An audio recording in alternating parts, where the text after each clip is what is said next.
Hey guys, I wanted to make an introduction to this video. I know it's very long. You don't have to watch the whole thing. You can skip through it. You can just jump towards the end where there's just footage of me running and stuff, and you get to see the forest and some of the views. And so I wanted to make an intro. The first 2 hours of the video are very long, and they're basically me just like roaming an area of a hotel late at night where not many people are awake, and I I normally would have probably just did that by myself, but I decided to record it, and it just went on for a while, so I decided to record it. And I don't look the most flattering. I know I don't look the greatest, but I've been trying to lose weight, and I have lost weight, and so you get a lot of double chin and just whatever. But I want to put myself out there. I know people might judge, but it is what it is. You got to get over your fear of judgment. We're all gonna have an ugly day. We're all gonna have an ugly moment and stuff. So it's like, it is what it is, I guess. And so and that's the thing too, is like, once you record yourself, you don't really see yourself. I mean, you'll see yourself in a mirror, but like recording yourself and seeing yourself, in the past, it's made me just really not want to upload, but I want to put myself out there. I want to make a video. I want to just storage this on YouTube and not on my phone. So I hope you guys enjoy watching this. Skip through it. I don't care. There might be some people that decide to watch the whole thing. I hope you have fun. I hope you enjoy it. Yeah, thank you guys for watching. Enjoy the video. Like I said, go to the end. Just see the highlight reels and shit. And adios.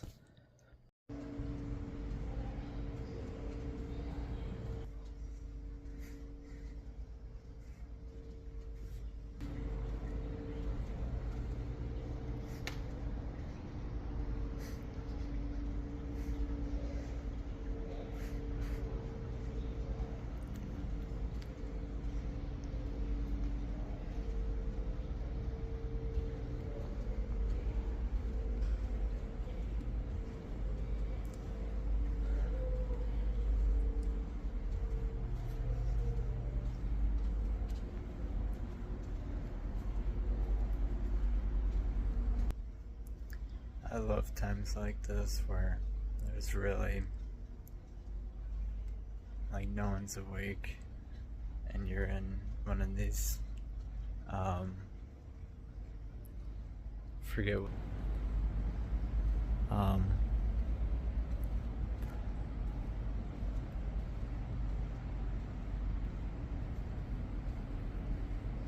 there's a term for it, like the back rooms, these uncanny valley sort of places.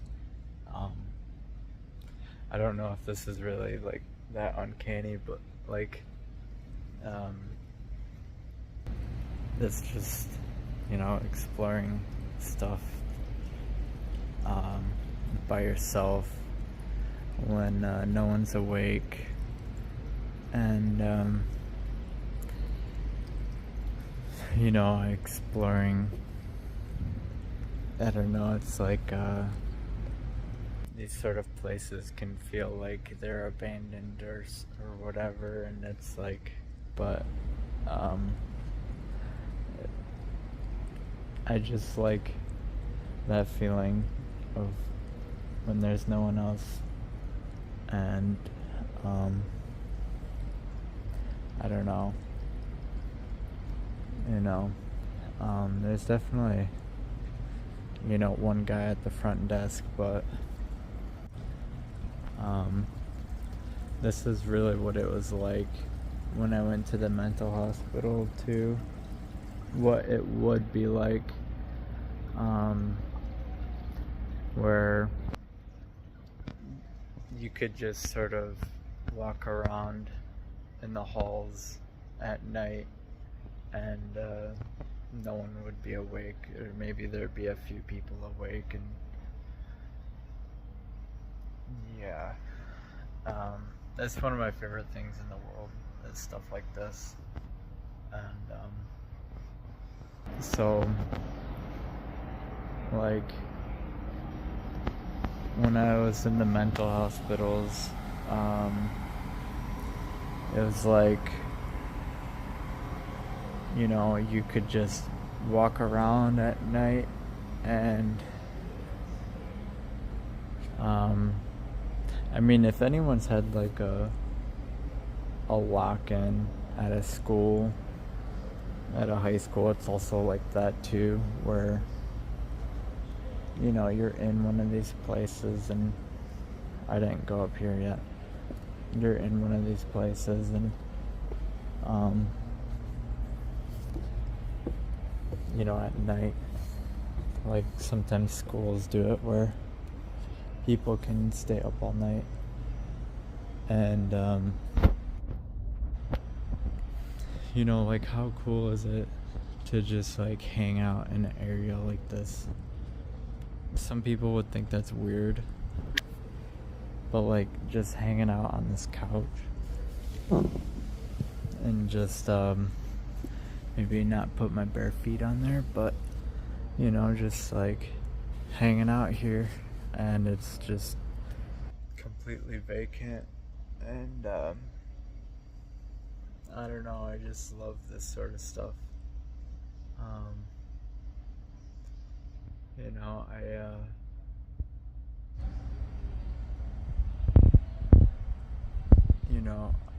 Looking in the distance, it's like, is that a person? Is that not? And I can just maybe zoom in, and it doesn't seem to be a person. So yes.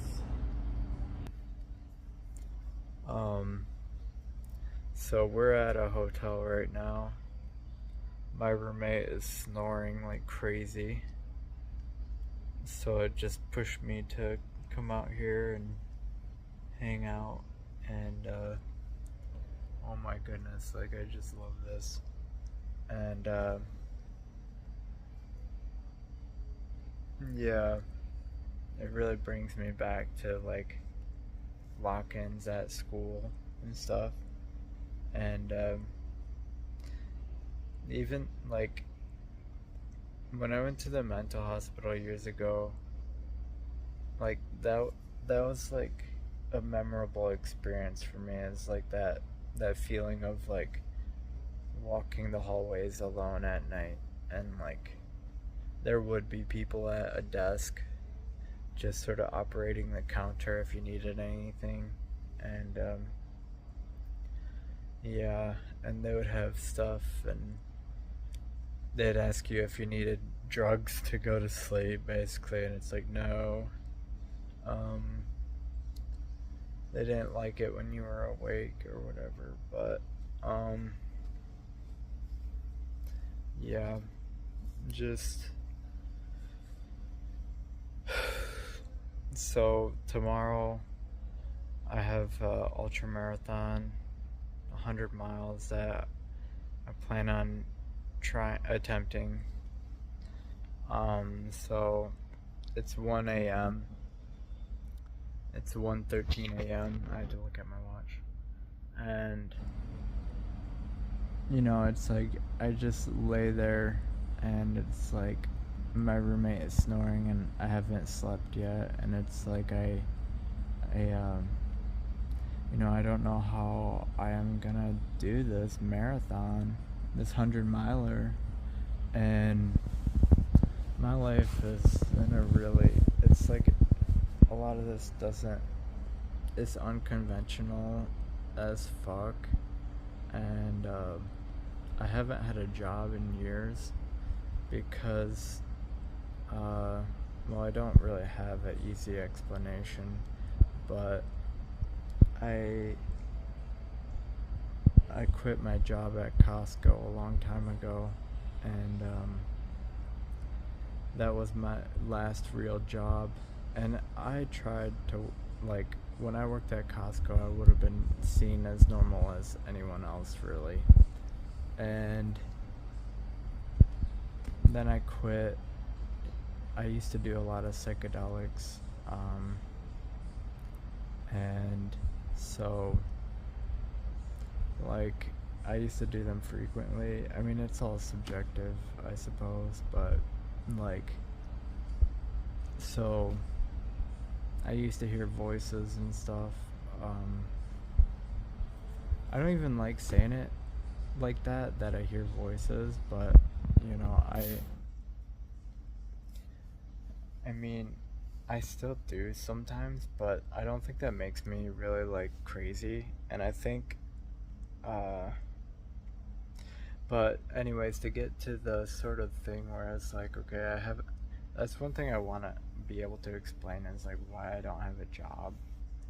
Some people would probably, in, be insistent that it's like, oh, I'm just lazy or something.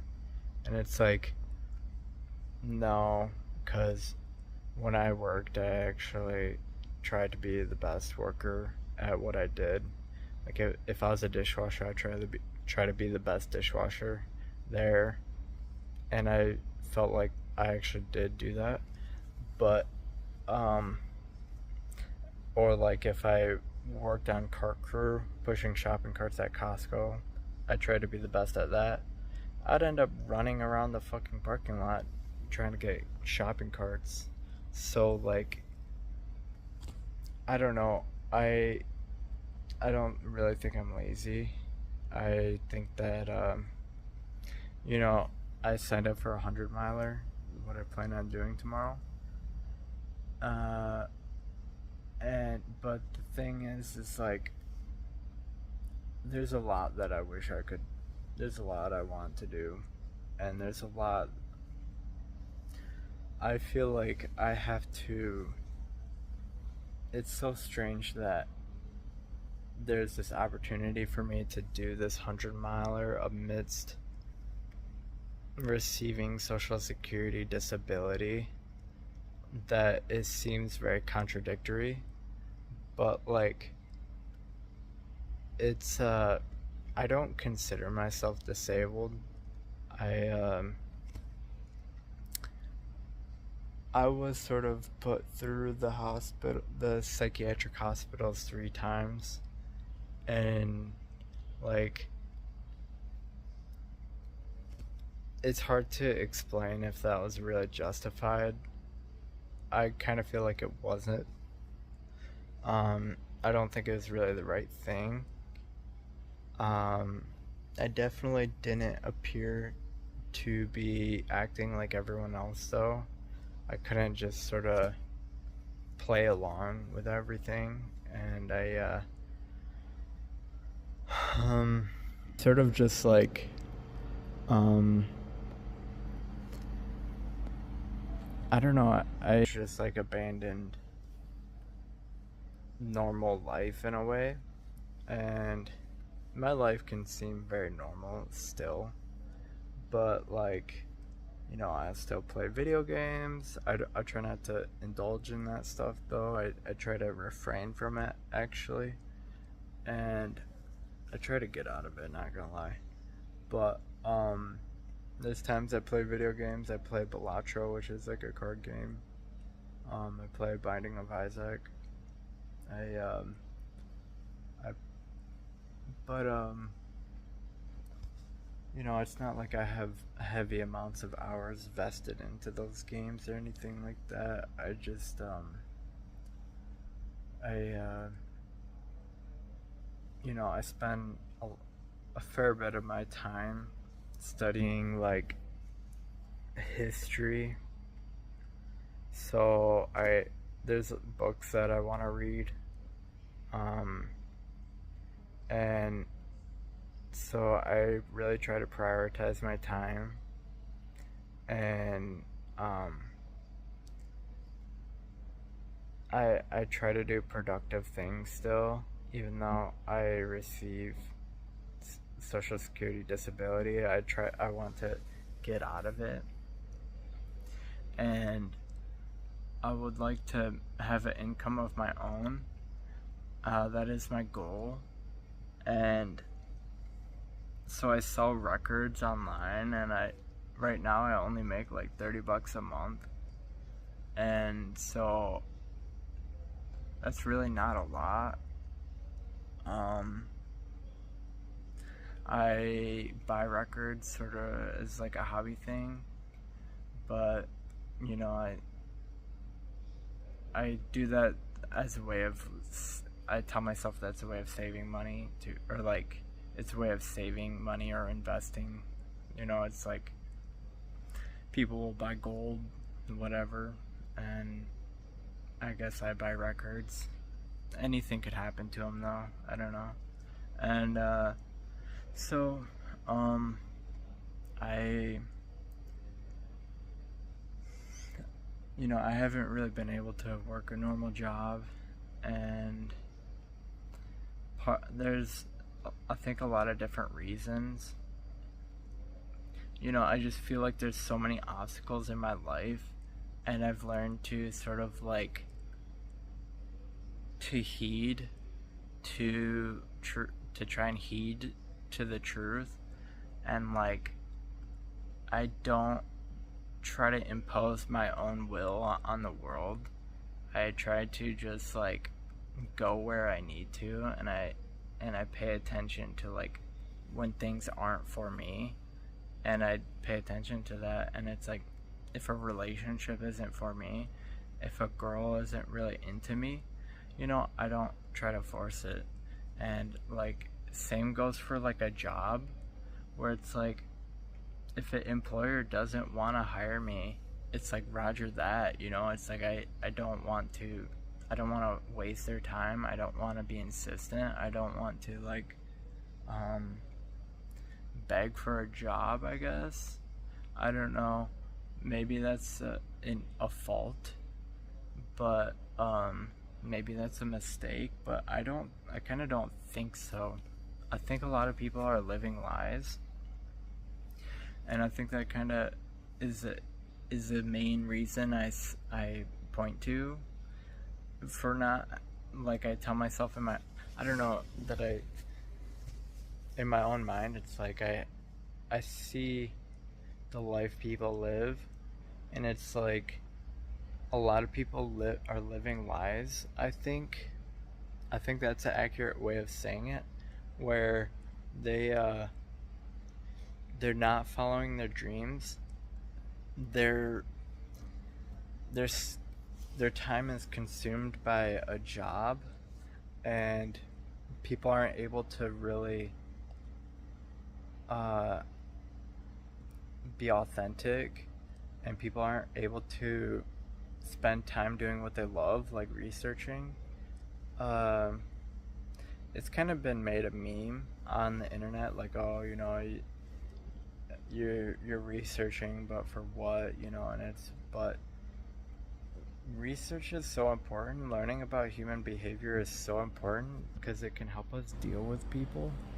And when we learn about the past, when we learn about not like World War II and Nazi Germany, it really is a wake up call to like, oh my god, all these fucking people in my life are like these, not like, I don't really like to say it, but like these Nazis. And I don't mean it in like the social justice warrior way, where when they say Nazi it means nothing. I mean it like in a way where it's like very sobering and disturbing, sort of, where you realize, oh my god, it's actually the proclivity of ordinary people to subsume into tyranny, where ordinary people, almost as a rule of thumb, they ordinary people are the people that turn into Nazis and shit like that. Ordinary people, truck drivers, bankers, people who work white collar jobs, people who work at a harbor or something, or just like all the tow truck driver, people in the trades, maybe just all these stuff and all these things, and people get recruited. Actually, they get drafted into partaking in totalitarian regimes, as officers, as all kinds of things, and people will enlist themselves. People will participate. People will rat other people out. People will convict other people as a rampant form of social vigilante justice, where maybe a certain group is like scapegoated, like the wealthy or the Jews, whatever you name it, as people who are ruining society, and it's all their fault. And so, and then people work together collectively to rat people out, to blame them, and to convict them, not based off of their crimes, but based off their group identity. And it's not considered about really a trial. It's more about a war. It's like a war, really. It's not about, it's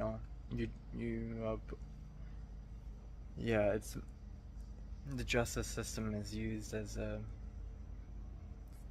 a organ for a war.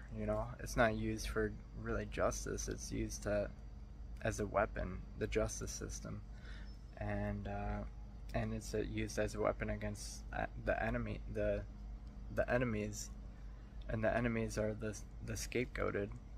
And it's like we have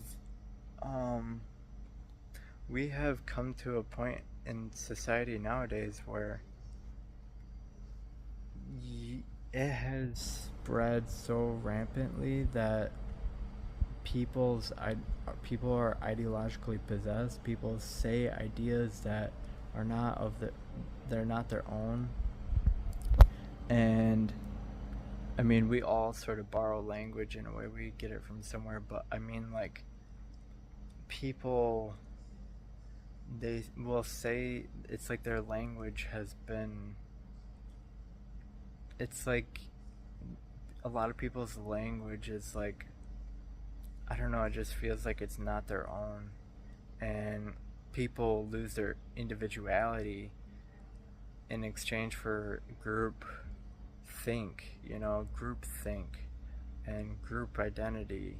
And like, people are like, you can't be an individual because you have to have no nuance. You have to be able to recite the political ideology, you have to be able to be a political expert. You have to be a propaganda espouser. You have to be the best propaganda espouser, and you have to be able to, say all the right things, and by saying all the right things, you're able to get power.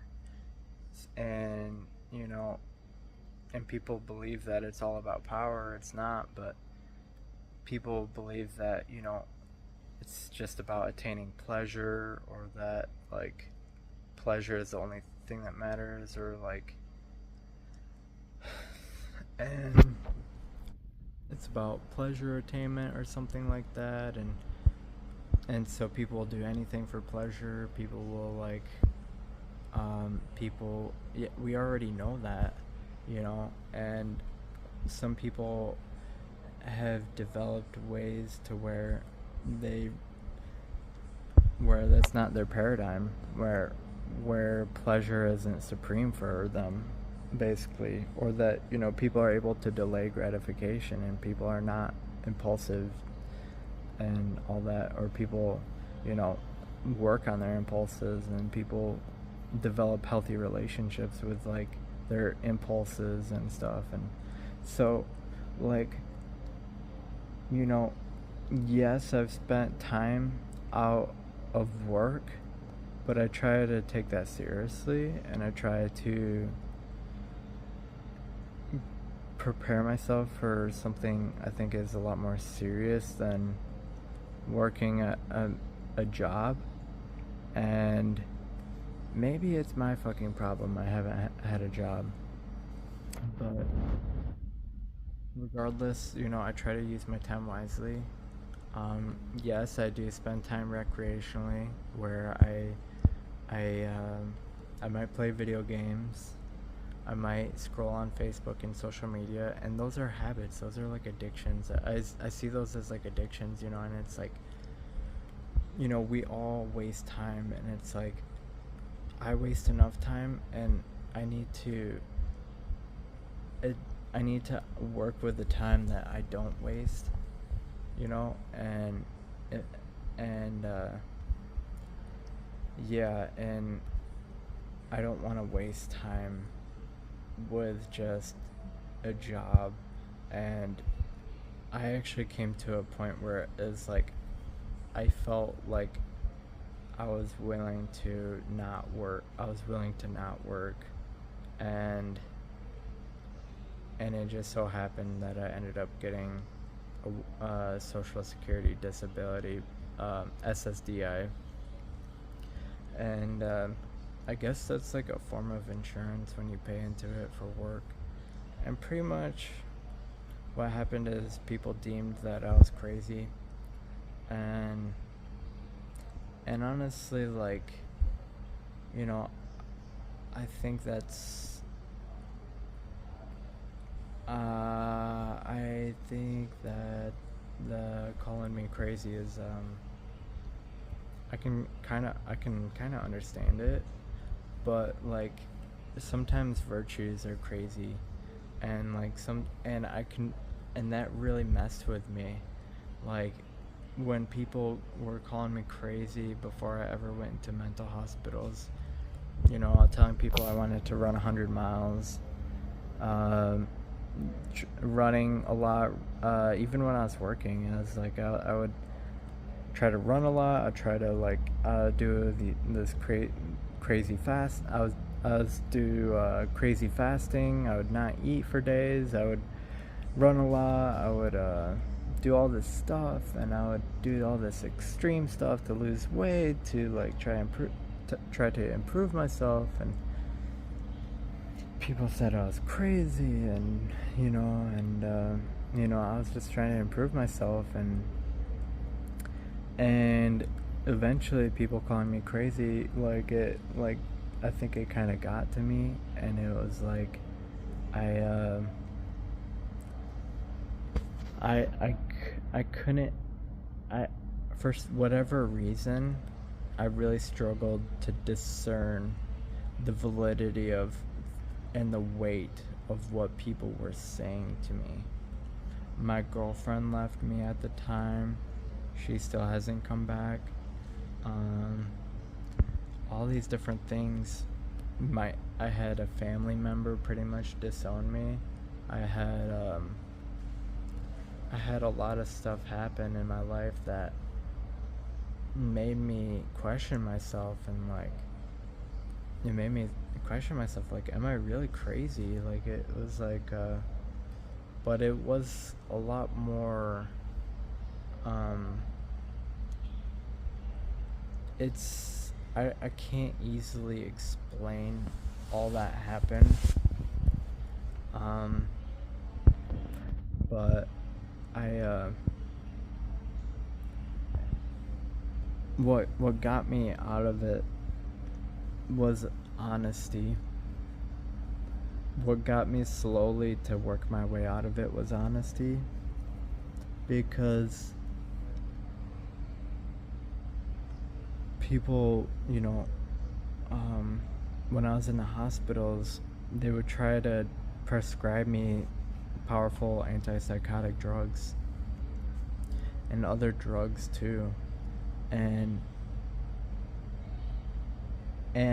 my honest evaluation of like how I should comply with this was that I shouldn't comply, that I shouldn't do that, I shouldn't take the drugs.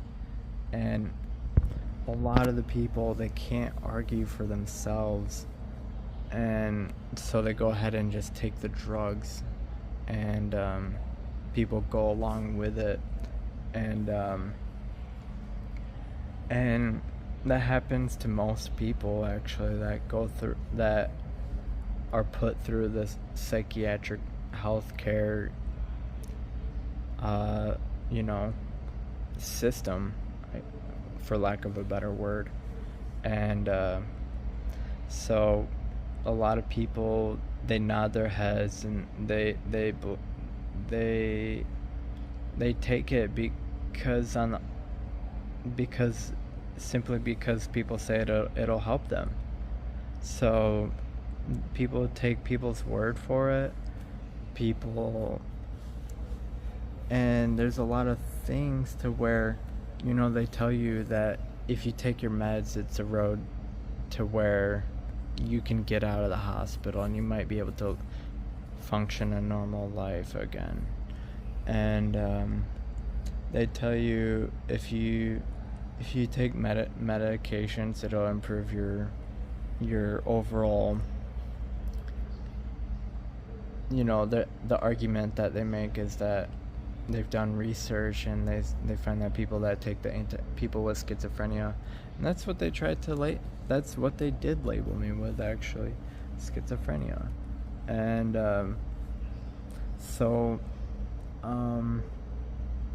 but you know, they'd say stuff where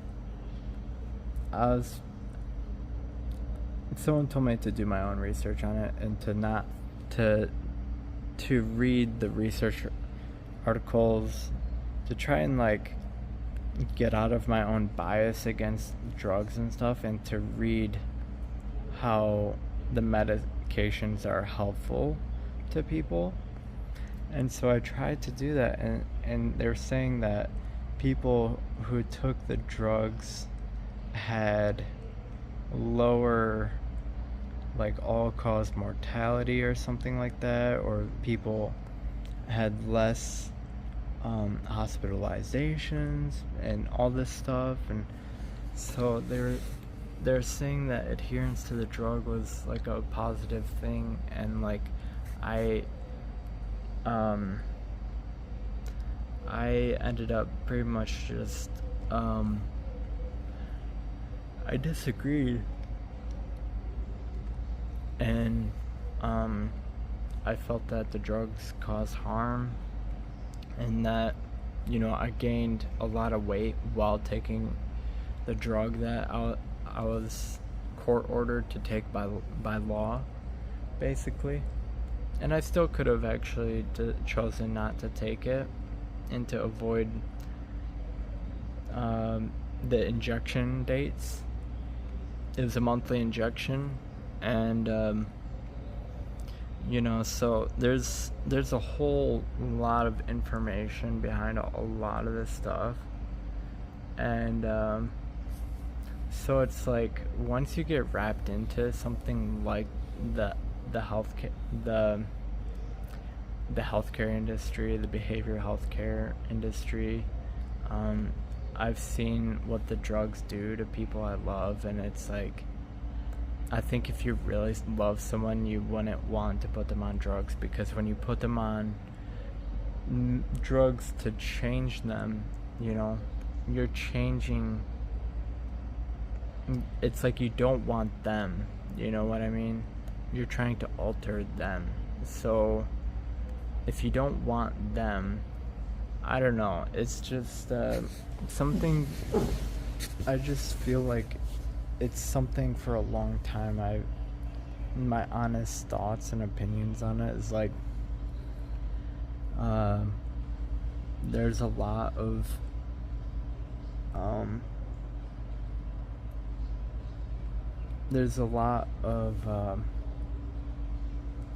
what helped me was honesty, man, and just saying what I actually believe. And when my impression when I went into the mental hospitals were that nobody listens to you. So even if you say something, they're not really listening. And that was my impression, is that I couldn't say anything. So I often didn't. So it's like they just saw me as not saying anything. And it was a weird position for me to be in, because it was like I already studied sort of some books about tyranny in the past, whether Nazi Germany or the Soviet Union and stuff like that, and learning about how people behaved in those societies, and then going into a mental hospital, and it was like oh my god, it was like my worst fear, sort of, is like those sort of people that committed atrocities in those tyranny states in history. Like if you read Man's Search for Meaning and you learn about what Nazis did to people, that's a very short book. It's like 100 pages, I think. And that book, if you really pay attention to it, you'll get the vibe that these soldiers and stuff had, these Nazis, what the vibe they had. And when I went into the mental hospitals, it's like, oh my god, that's what I was seeing. And I was seeing that you couldn't try to argue for anything other than what they were doing. They had to be right. They had to be. And that was the issue. And that there's no disagreement. They can't be wrong. They can't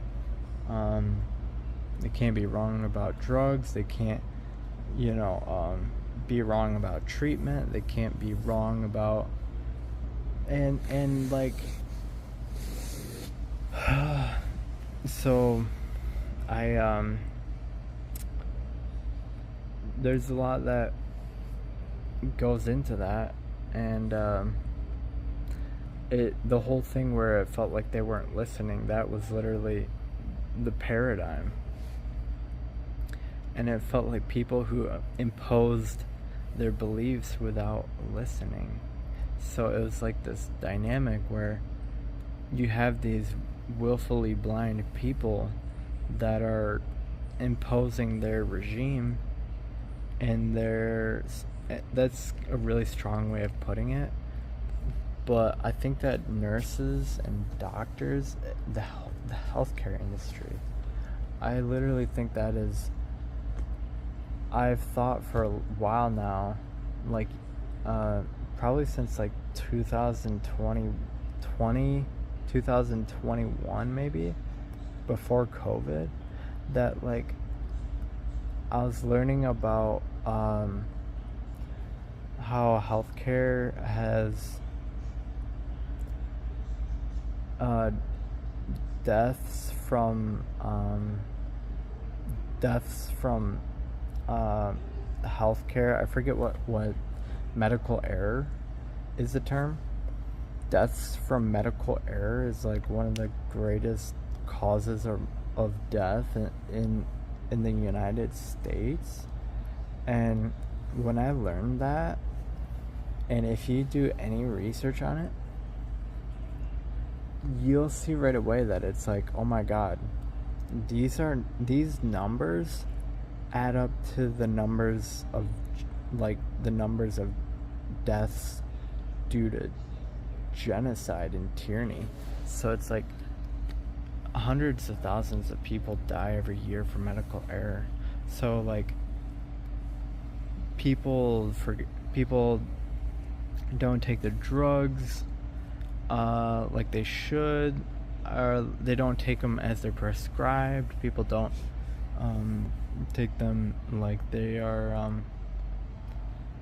how they are. I might get told to leave here, but people are getting told to like take their meds at like a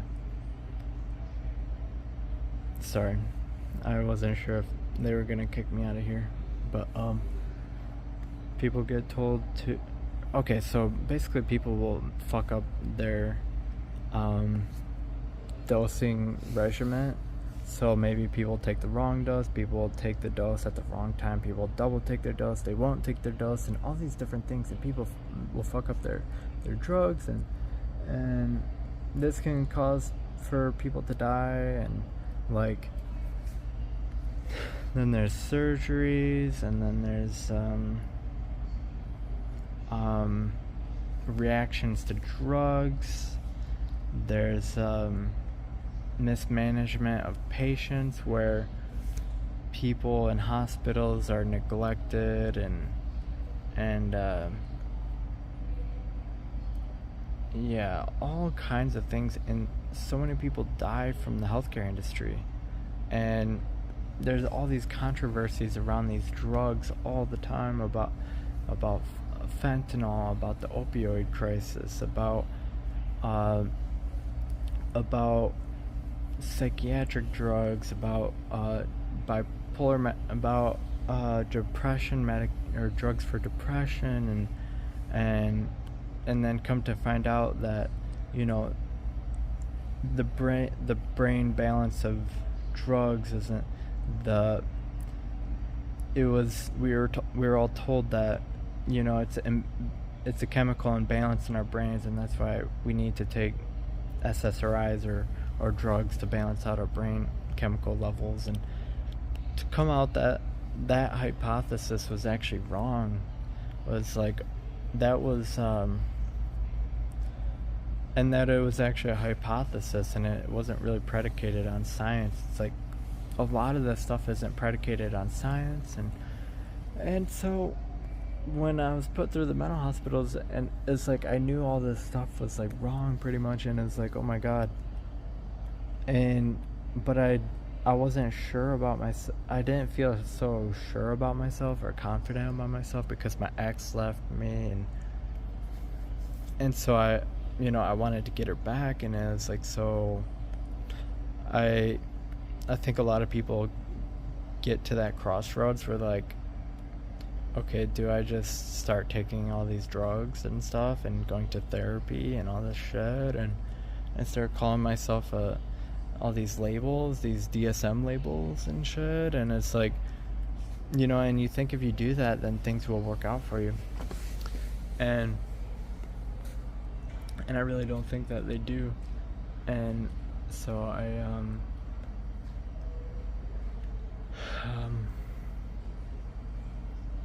you know,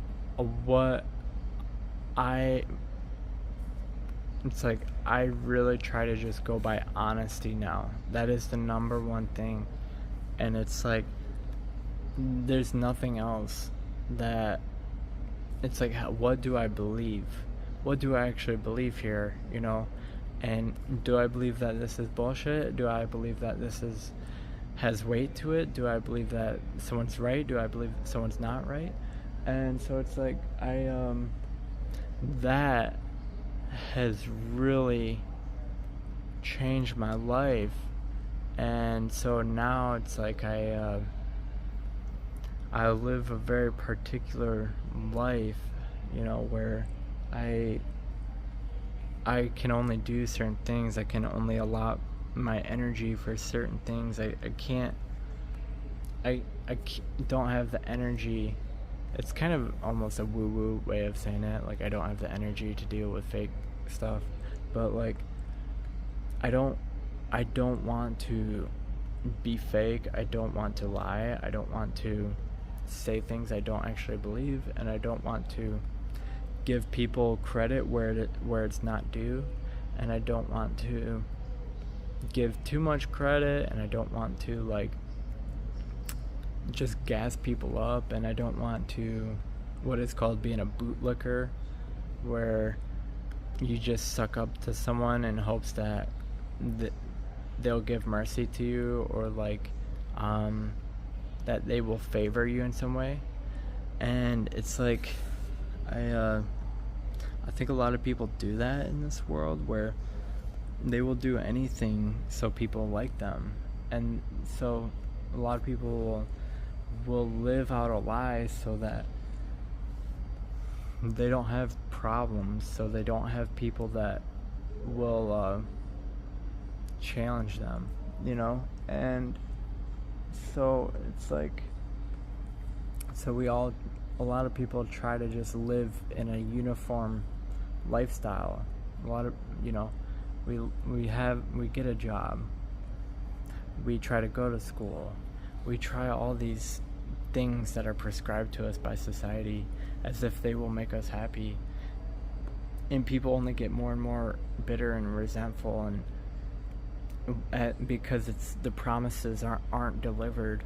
And so it's like there is a lot of people are resentful in the world right now, and they blame the people in power positions like the president or billionaires, and it's because they have these, I guess, they what could be considered like crappy lives, you know. And so someone has to be blamed for this, and it can't be them, it has to be the rich. And you know, and don't you know there's starving people in the world, and that's why my life is shitty, is because not every problem is taken care of, and you know, there's fault in the world, and all this stuff. And it's like,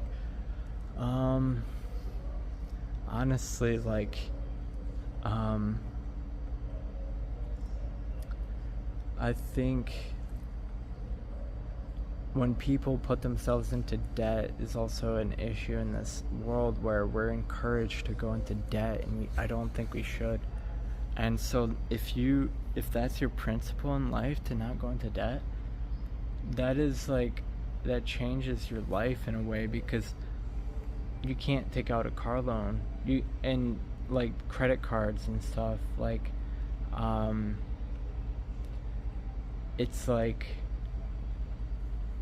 because credit cards are like gambling, and people can get addicted to credit cards, and they have predatory ways of like getting people hooked on using credit cards. And like there's all these, and people will just sign the dotted line in so many different ways. We all do, and you know, we don't all read the terms of service and stuff, but you know, there's more or less of that with certain people, where some people's lives, they just kind of are left to deal with like paperwork on top of paperwork, and like people are worried about insurance, people are worried about their health, and people are worried about like college bills and healthcare and the government and politics, and so a lot of people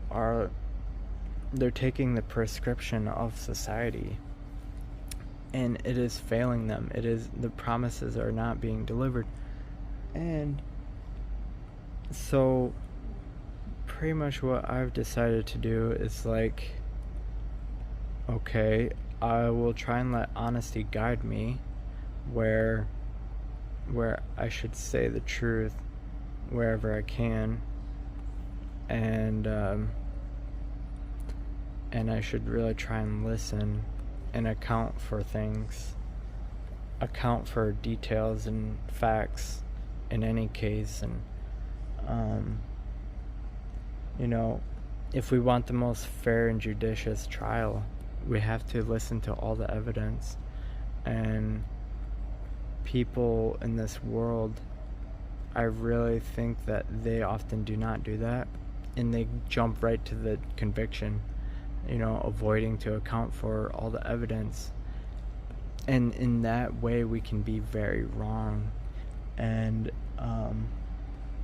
yeah, man, so like, that's just what I try to do, is I just try to account for things. And you know, I try to account for like, okay, how does my behaviors affect people? How does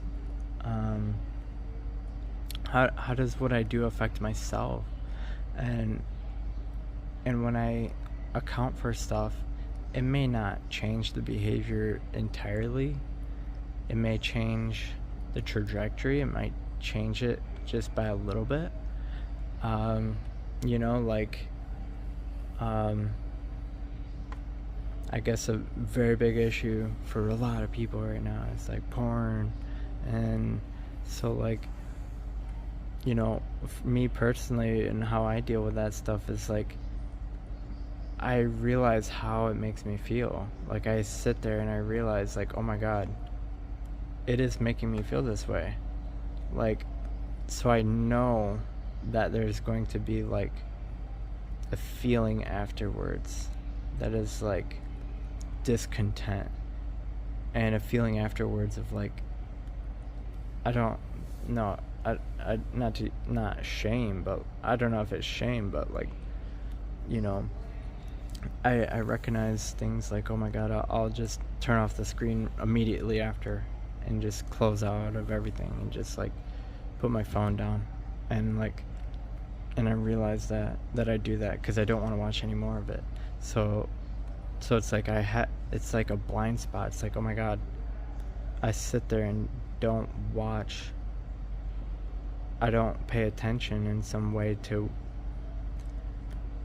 like, it's like I notice myself avoiding something, so I'll sit there and watch for a bit because I seem to be avoiding something, and it's like I pay attention, and it's like, is the girl even enjoying what's going on, or like, you know, is like, what is the vibes of all this, and like, what is you know, I almost think of like what is going through the girl's mind or whatever, and like I it just, and then there's,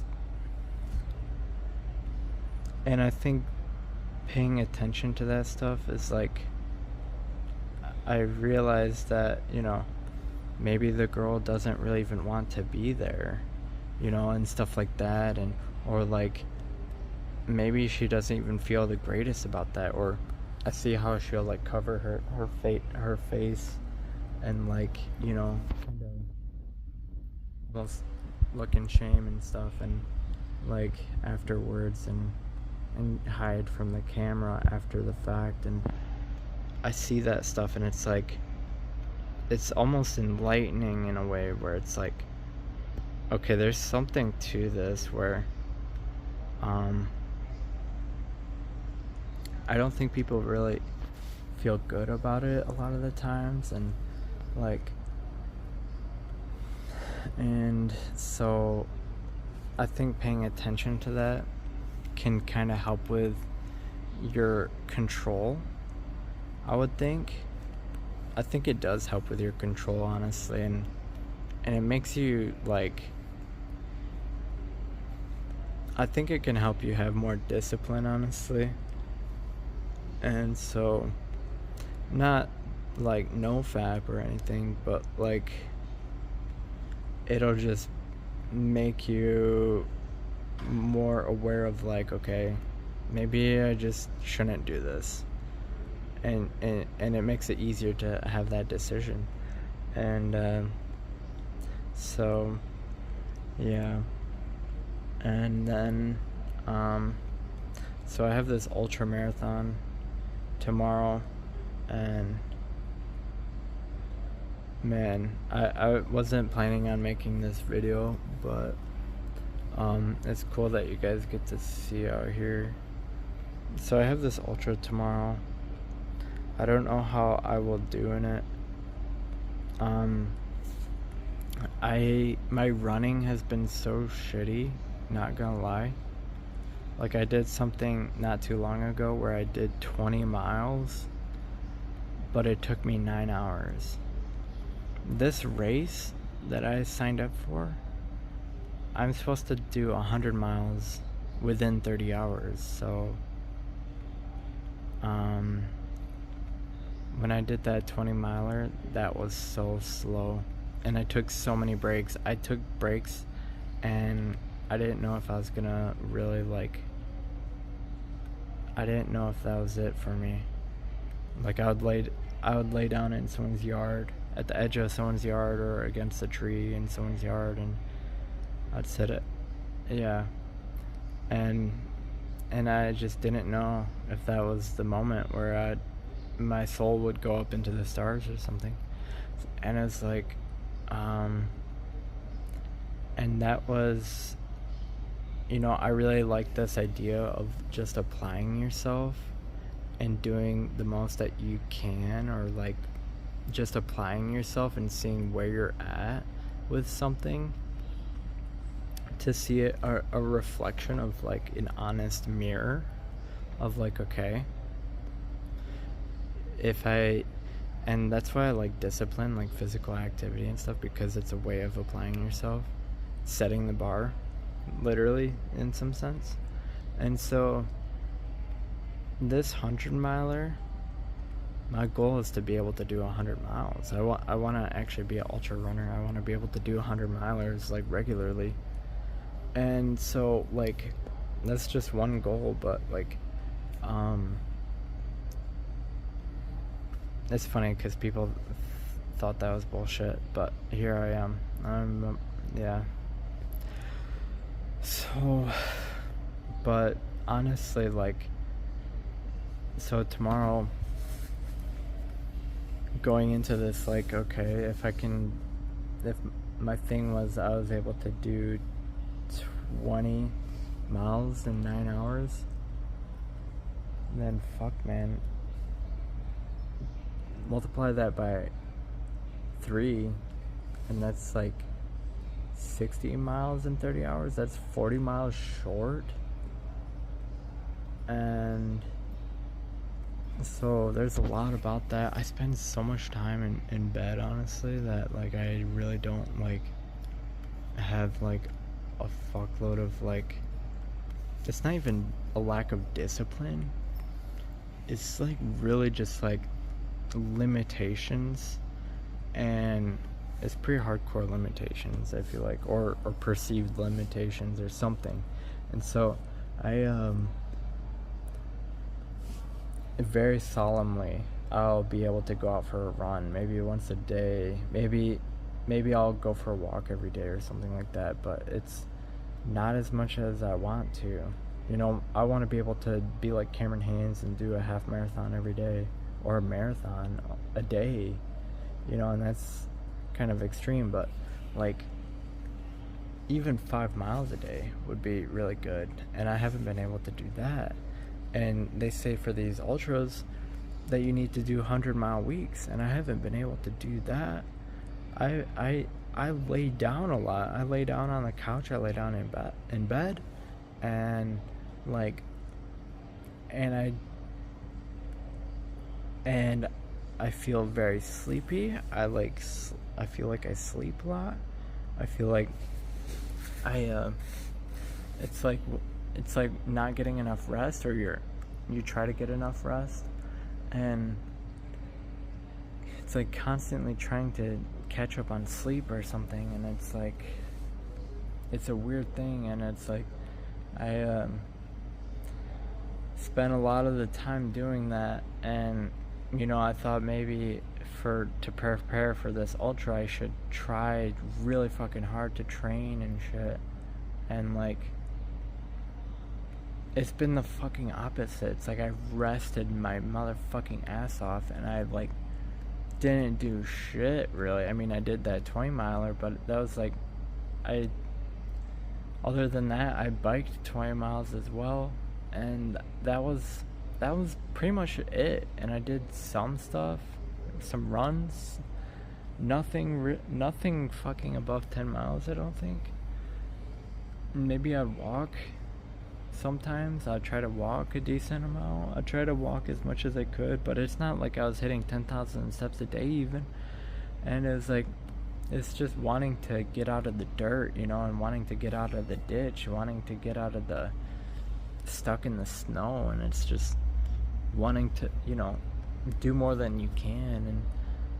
And I don't know if the lack of job is like partly a physical issue, maybe like I can't, like, my energy is unpredictable. And I mean, it's like after I eat, I have to fucking lay down for a while, and I have like, and I can't eat that much, and like I have been able to lose weight, and like, and my body's very like feel like sometimes, oh god,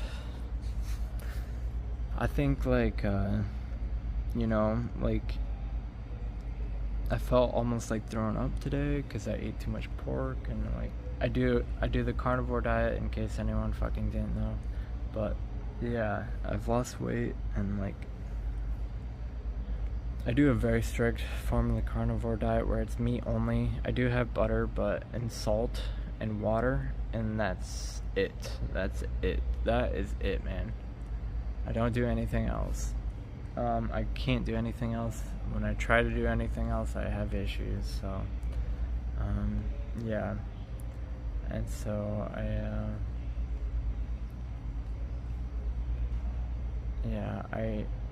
really, I cut my hair today. I just chopped off the top portion. I put it in a ponytail. I just chopped it off, left it like a mullet.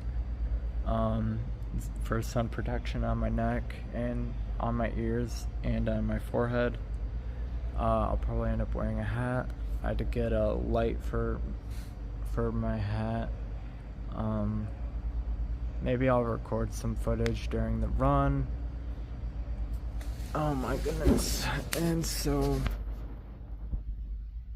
yeah, man, I don't know what's gonna fucking happen for this run. I really don't feel prepared. I don't know. Maybe I shouldn't even say that. We made it here. I just want to apply myself, see how far I can get. It's ridiculous I don't have a job. It's ridiculous I get Social Security disability. It's, I've even thought like, man, I want to untangle myself from this. Whenever I do paperwork, I don't put myself as disabled. I really try to avoid identifying as disabled or anything like that, because in Nazi Germany, and I've known this for a long time too, it's like in Nazi Germany, when people identified as disabled and stuff, they would get sorted out and executed, like if they were not fit to work or whatever, they would just get executed and shit like that. So like, I fucking know that. So like I try to strip myself of that identification and say, like, there's things I can do, but there's things I won't do, so it's like, I don't want to live a lie. I don't want to be a bootlicker. I don't want to like do things that are inauthentic or disingenuous, or even if they're forced, or like people try to force me to do shit. I want to be strong enough to not comply with. That's one fucking thing, is I want to be strong enough to be able to not give out people's names if, like in the Soviet Union, they would question people to get them to confess, and a lot of times these people were innocent, but they were forced to confess through torture. And so people would confess to crimes that they didn't commit, or they would confess to ratting other people out that didn't do crimes. And so it was a lot of lying, and like it was like a lot of inauthenticity being forced out of people, and I just want to be able to withstand that, and to not be inauthentic, and to not lie, and to be strong enough to not rat people out that are innocent, that aren't guilty. And so, that's the shit I think about. I don't want to get a job, like a lot of the the things people would do to keep a job, or to keep their rank, or to gain rank in the military, status and like favor and power, you know, spoils of pillaging and like all this stuff. And it's like, man, this is like, man, there's people I fucking respect that work their fucking asses off, like Cameron Haynes, Jocko Willink, people in the military, David Goggins, Joe Rogan, all these fucking people, and they, you know, and Joe Rogan's probably not the greatest example in that category because he worked at Fear Factor and that was his job in comedy, but you know, it's like some people will ditch everything to try and pursue their dreams, but you know, people like Jocko Willink and Cameron Haynes, you know, they probably talk shit about someone. They probably talk shit about me. You know, I read Cameron Haynes' book. I love Cameron Haynes still, but I fucking have his shirt on right now. But you know, I was reading his book and he was like, you know, he was talking about someone else in his book, Outlier or Undeniable, and it was someone who like they worked a full-time fucking job and they ran marathons like every day or something like that, and or ran ultras, like a fuckload of ultras and all this shit, and they had a job too. And it's like, you know, and Cameron Haynes was saying, you know, he didn't do all that shit he didn't do all that running and ultras while he was in his mom's basement. And it's like, ugh, you know, I felt like, I mean, it really didn't fuck with me honestly, but I like, you know, I remember it, and it's like,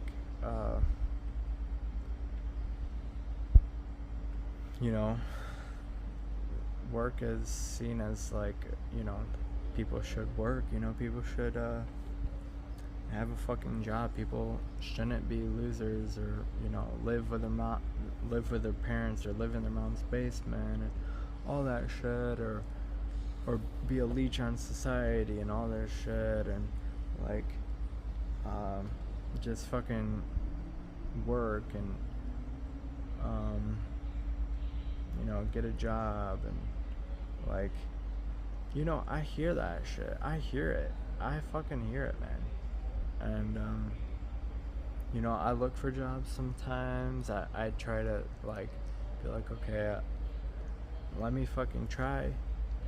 And so I'll fucking, you know, fill out a fucking app, and it's like, you know, Jordan Peterson will say sometimes the reason people don't find God is because they don't look low enough. And it's not even it's Jordan Peterson quoting someone else, maybe Carl Jung or something. And so it's like, how low is the fucking bar for me? And it's like, is it so low that I have to work at a fucking gas station? Is it so low that I have to... And I'm sorry, that's just fucking honesty, man. Like, I don't know. And it's like, you know, I give it a chance, sort of. Like, I applied at a fucking dollar store, and like, and maybe I can get that job after this. But like, you know, I applied at a fucking Ace Hardware. They didn't want to fucking hire me. All types of different shit. I have there's a huge ass gap in my resume, so that's not gonna fucking make it easier. So I just want to live authentically. I want to be able to just like, I don't think I'm fucking crazy, you know. I was saying earlier that like I wrote down on shit, like whenever I have to fill out papers or anything, and they ask if I'm disabled, I say fucking no. If they ask if I have like, even though I have been diagnosed and shit, it's like,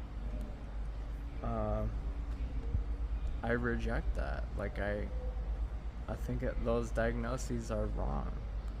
And trying to like untangle myself from all this shit, from being put in the mental hospitals, it's like, that's a task, man. That's like, uh,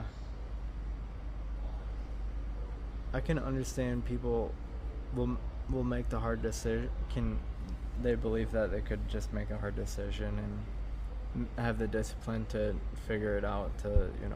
But like I I don't know. There's a certain way that I have to live, I guess, and I that type of discipline to manually override things and to like um, maybe impose my will. Maybe that's a bad way of saying it, but like I have to do what feels natural. I have to do because I've learned so many times that what happens when I don't do this, when I stray too far off, when I go my own way, when I all this stuff, and I have to be able to like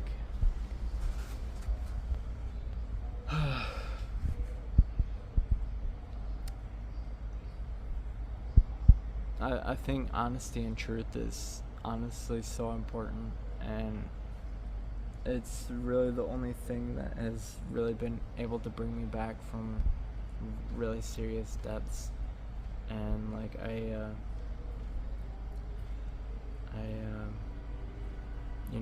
used to be overweight. I used to binge on junk food. I thought I cured it. I fucking fell back into it, and now I fucking quit. I quit again, and this time it's been longer. And it's like trial and fucking error, man. And you can't let the voices in your head, the fucking things people say to you and fucking ring in your head just like get to you, man. You can't go crazy over that shit. You can't go crazy over the voices in your head and shit. I never crashed out, but like I got kind of close once because someone was fucking with me, and like, but they were fucking with me and calling me all kinds of shit, and I lived with them as a roommate of mine. But that's I had to really hunker down and keep cool, and just accept that if this person wants to fuck with me, even if they want to attack me or something, like I don't want to crash out. I don't want to be a fucking crash out. I don't know. So yeah, and it's not always easy, but like if we can keep cool and calm in really hectic situations where the mental stuff is going really wild, and I think the medications that I was put on really didn't help, but like I never crashed out. It was just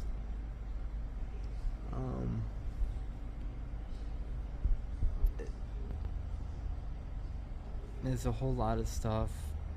I don't really have a good explanation right now.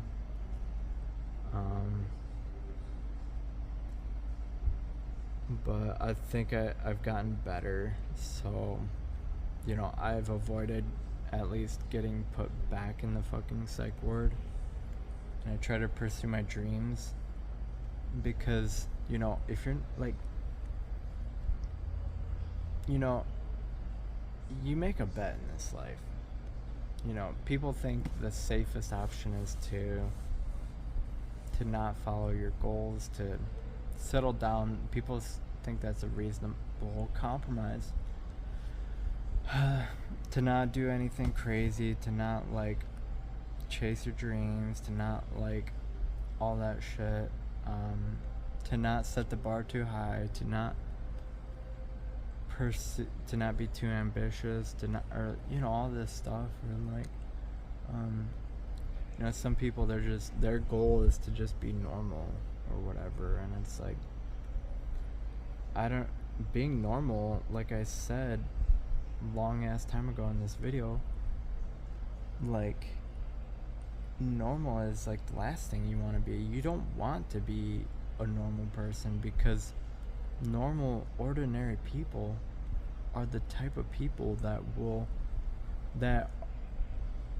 will be subsumed to tyranny, so to participating in tyranny. So they will be the handmaidens to tyranny, as ordinary people, because that's what happened in Nazi Germany. Truck drivers, like I said, all this shit, all these normal people working jobs and shit, they got recruited to, like, they got drafted for militaries and officer service, and so, like, ordinary, being normal is the last thing you want to be. So, like, people, they want to do what's reasonable. They want to, like,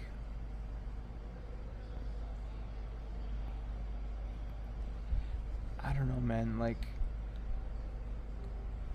people don't reach too high. People don't set goals, because when you set goals, you can fail at them, and that's too much of a burden to bear, as failure. And so people don't set goals so that they don't fail.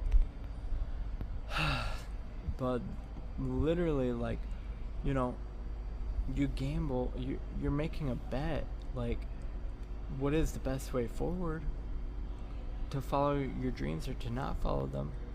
And I think the way that reality is literally constructed is sort of a literary sort of structure, where if you follow your dreams, if you chase your wildest ambitions, if you dare to do the impossible, if you even just want to apply yourself and fail, and just maybe improve a little bit, and improve and keep going after it, like, this,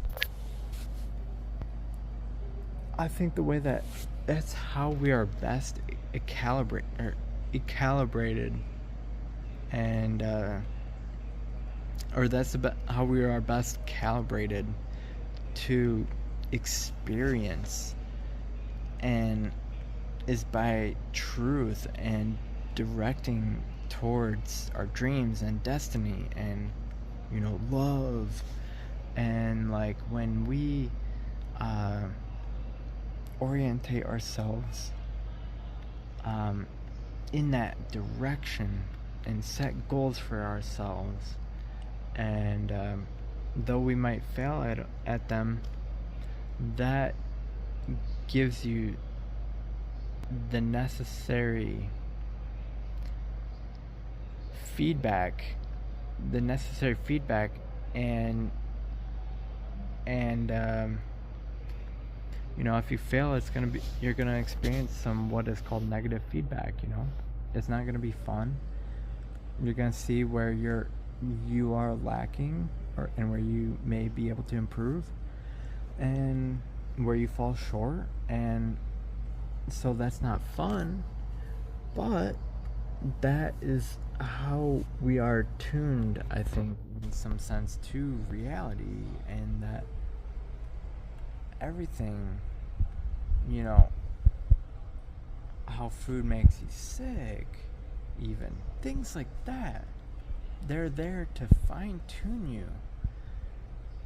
They're there to fine-tune you to your direction, to orientate you in life in a better direction. So when food makes you sick, you're supposed to learn from that. You're supposed to say, okay, maybe I shouldn't eat so much fatty foods. Maybe I shouldn't. Maybe I should eat healthier foods to try to prevent from binging. Maybe I need to completely abstain from carbohydrates to stop binging, and it's trial and error. And there's deeper and more profound levels, lessons and stuff that we learn, and like, we people will forfeit their own destinies because they don't pursue love, they don't pursue like all this stuff. I haven't had a girlfriend in a long fucking time, but that doesn't mean I just just want to go find someone that will tolerate me, or set my bar lower to someone who will accept me or whatever. No. And I don't want to find the perfect person. I want to make myself like good enough. I want to be undeniable. I don't know. I want to like, and I just think that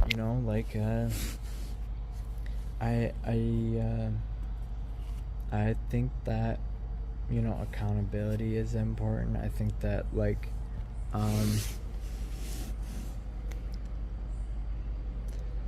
I think that we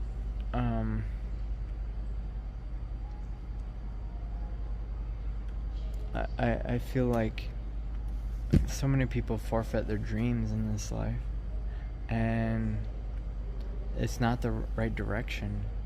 So some people, they're so clouded in negative feedback, they don't know where to go, and they don't even realize that they're just in when you're playing a video game where you're racing a car or something, and you go out of bounds, you go in the wrong direction. A lot of people don't really realize they're going in the wrong direction, but it's like they do and they don't. But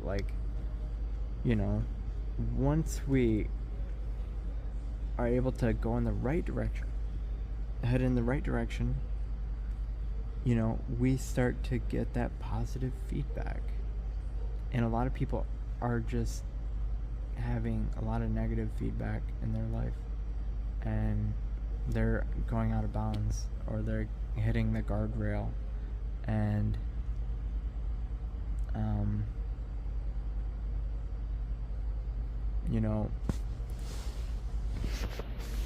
and it may be the case that people aren't orientated properly, and we should align ourselves to truth. We should strive to be as honest as we can be, and dare to say honest things sometimes, and and that should help us change, because a lot of times we agree to things that we don't actually, and once we're able to actually voice, I don't agree with this, or I don't like doing this, and you start to be able to have that voice of of how you feel, or how you what you actually believe, and you can start to actually negotiate for yourself rather than being a yes man,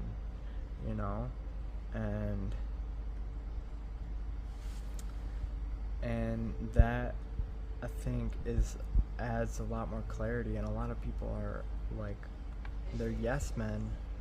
They agree to everything even if they don't agree, and it's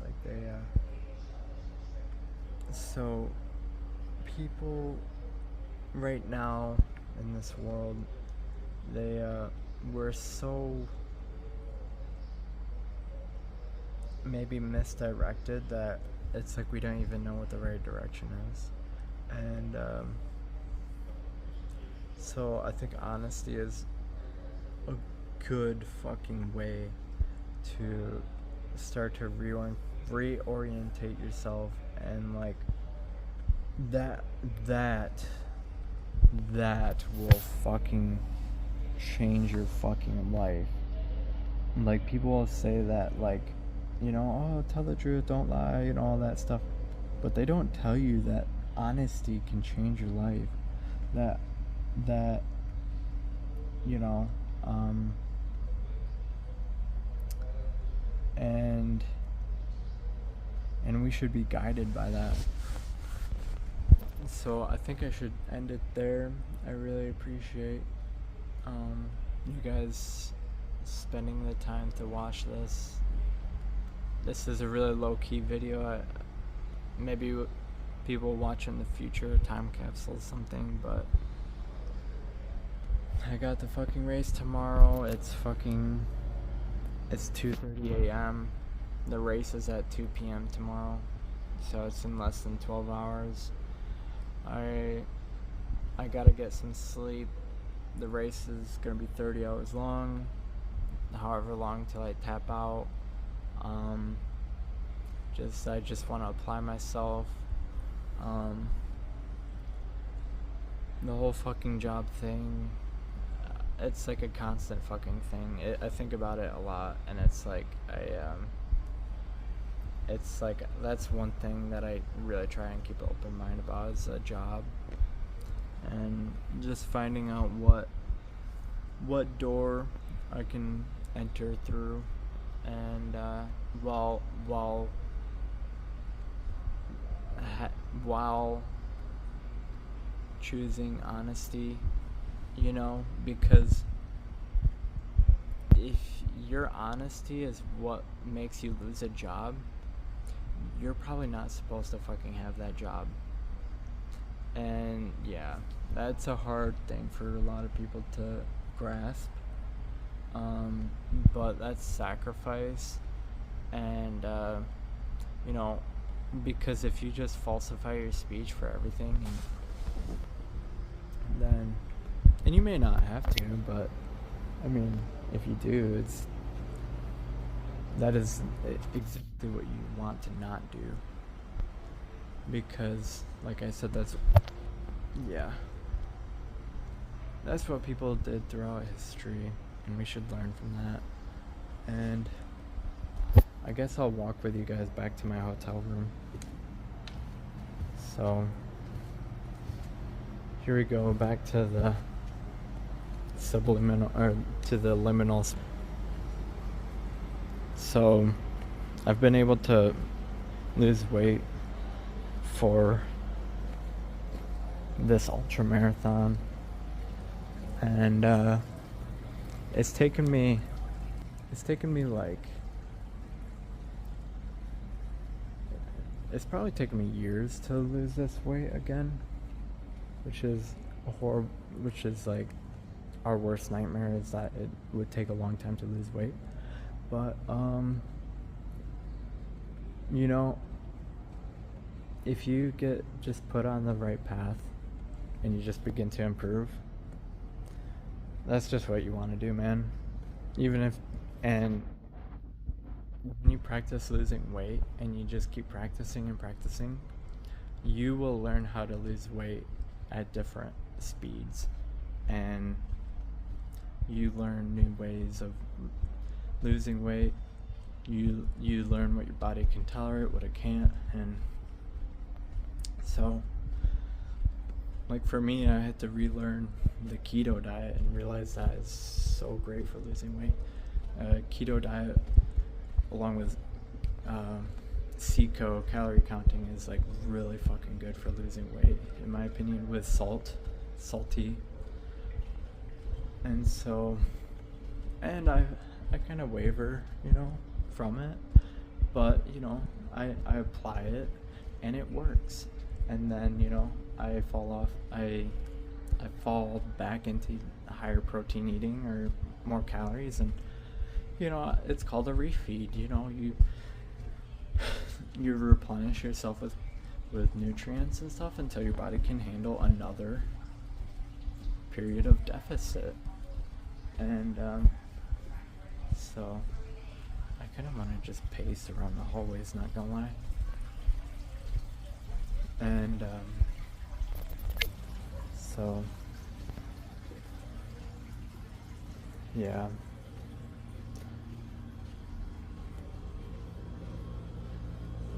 I will.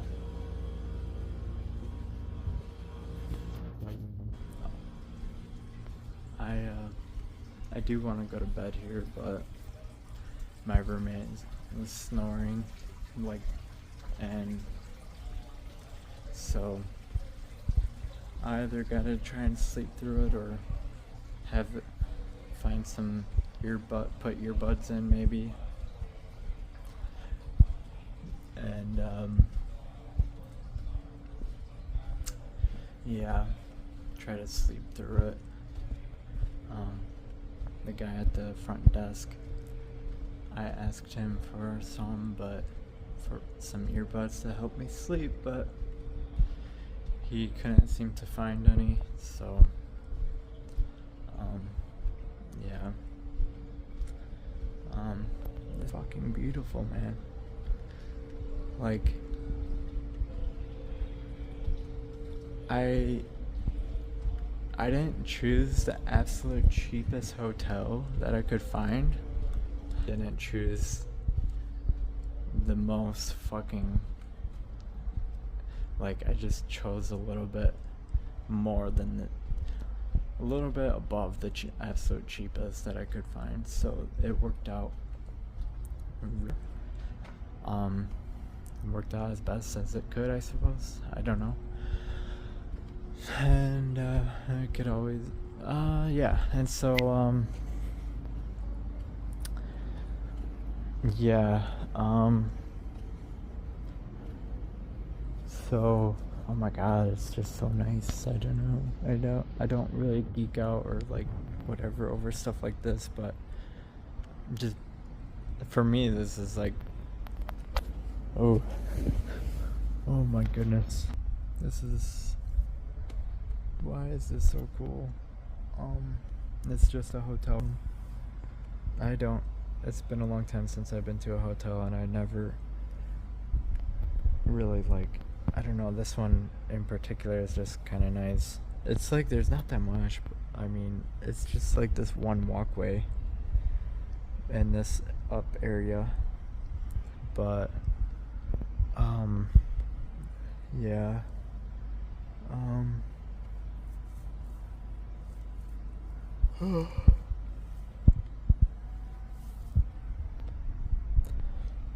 this literally took like all my fucking money.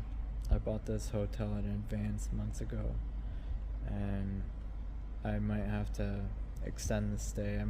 And when I do that, I have to just book another stay, basically. And so I don't know if I'll be able to do that, but so yeah, I'll just cut the video. Maybe I'll record some stuff tomorrow, maybe not, probably not, I don't know. Yeah, I know this video is super fucking quiet, but yeah.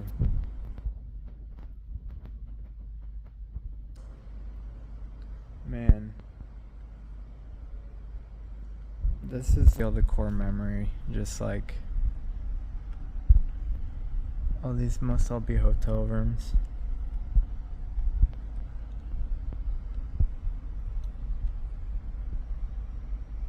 Yeah.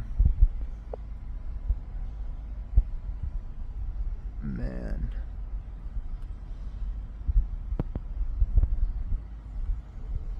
I don't know why this is like, I just want to like soak this in, like, oh my goodness.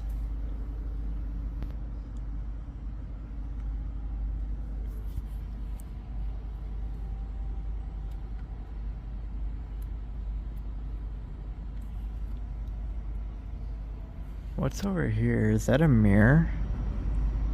It kind of looks like it.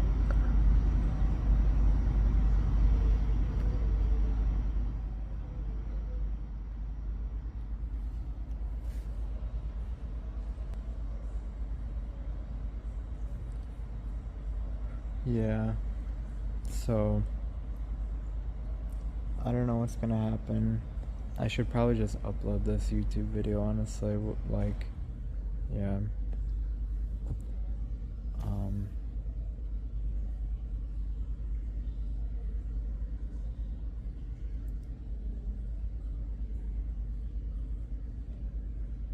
I don't know if I'll be able to do this 100-miler tomorrow.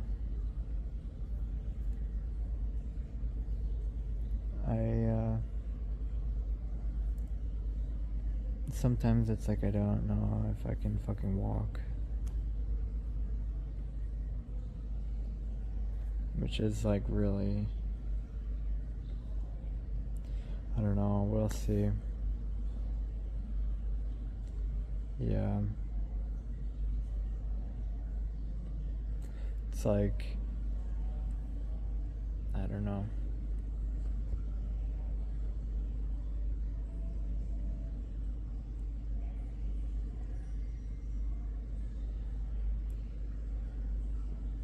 Yeah, just kind of not talking right now, but just soaking it in. It's really late, but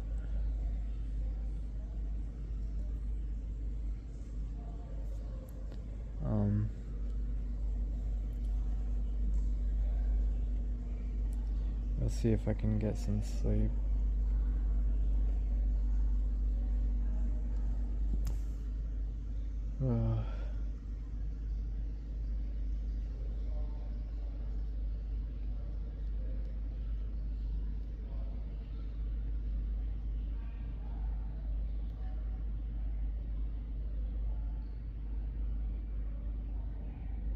I just like sharing this moment with, I don't know, I just like sharing this moment.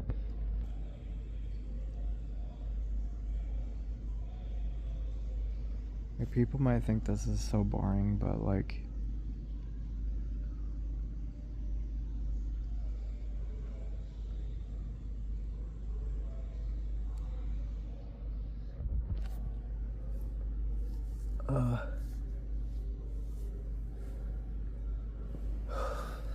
man.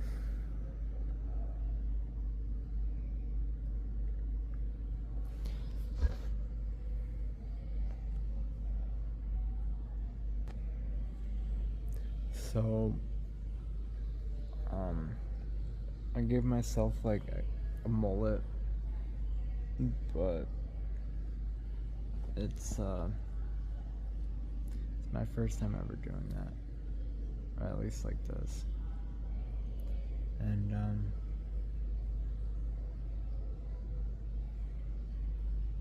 yeah.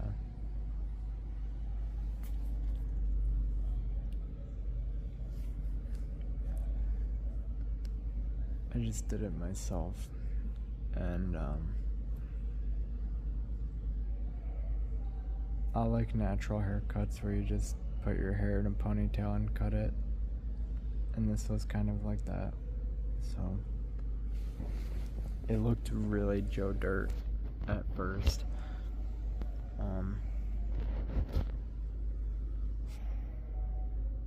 Before I took a shower.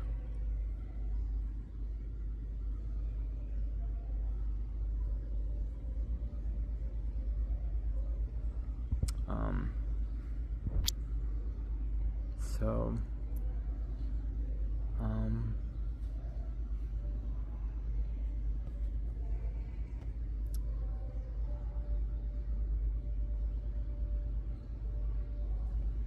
you know, the mental hospitals, like, that's what this reminds me of. And I used to think that, like, I'd have, like, these crazy thoughts of, like, when they put me on meds, that, like, Freddy Krueger was, like, coming after me, and that, like, that he was, like, an angel, coming to punish me or something, and it was like, it was a really strange thing, and it was like trying so hard to like perceive delusions that like, I don't even know if they were delusions, but it was just like fucking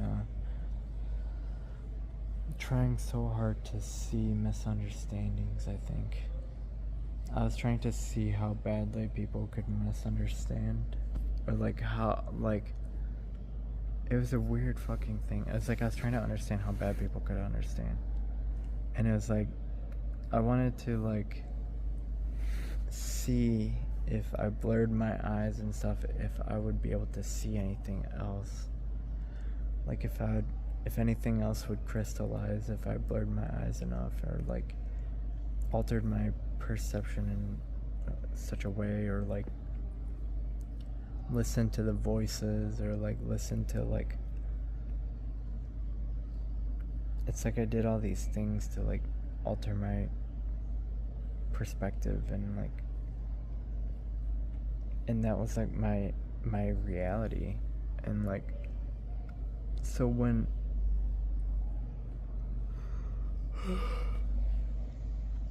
so I'd be walking around the mental hospital, and it was like it was like a shell-shocked person with PTSD or something, where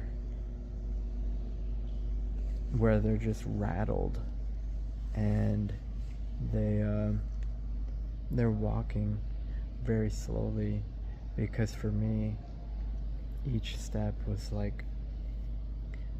was decisive and careful, and like I had to watch my step, and like I was trying to walk with God, and I was trying to like, there's all these things that I can't really explain to people. There's so much, and like those experiences were like, it felt like I felt so thirsty for some sort of spiritual visionary reality that I was willing to like take whatever I could get or something. And when I did that, it was like very delusional. I don't know if delusion is even the right word, because like the word salience, like the way that things mean stuff or have significance and excite you, it was like everything in normal day-to-day reality became insalient to me. Like it like movies, games, normal day-to-day conversations, they all were like just, they felt like a distraction to me. And like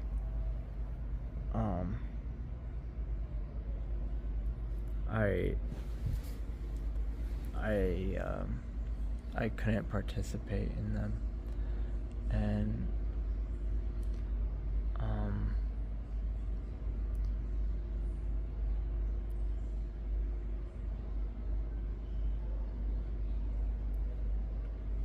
there's almost a nostalgia about that mental hospital period where the voices I would hear, I thought that they were like angels or entities. Maybe they were, and maybe what was being said to me was actually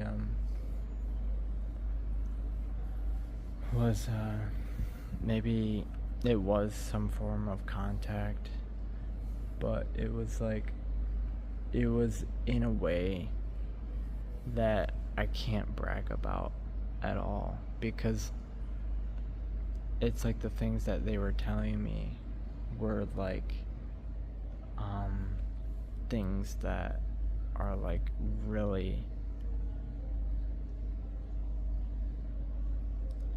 it's like talk about being able to hear bad news, or um like they would tell me that it was very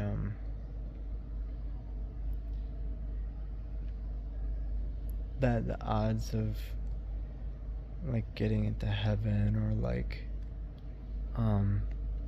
basically what was being conveyed to me, or what I perceived, was like, everybody I knew and everyone that I cared about or gave a fuck about was like,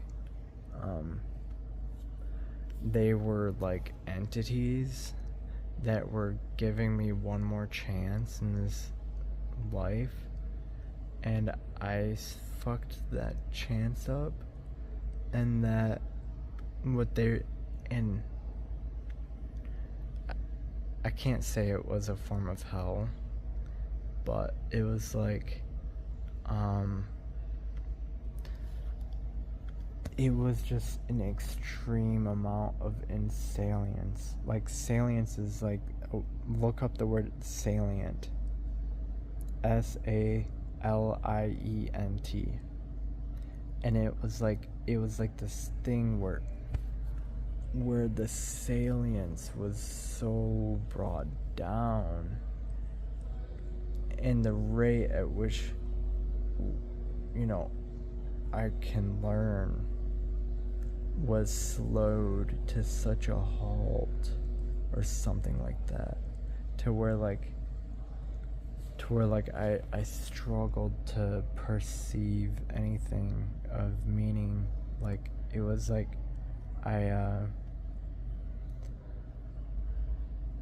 it was like the faucet for, or like the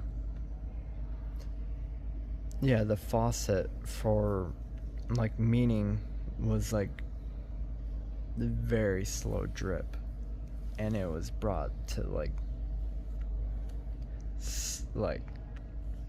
extremely slow drip, and it was like everything was in slow motion. I really don't know how to and it felt like everything people were saying to me were lies, and because they might have been, but like it was like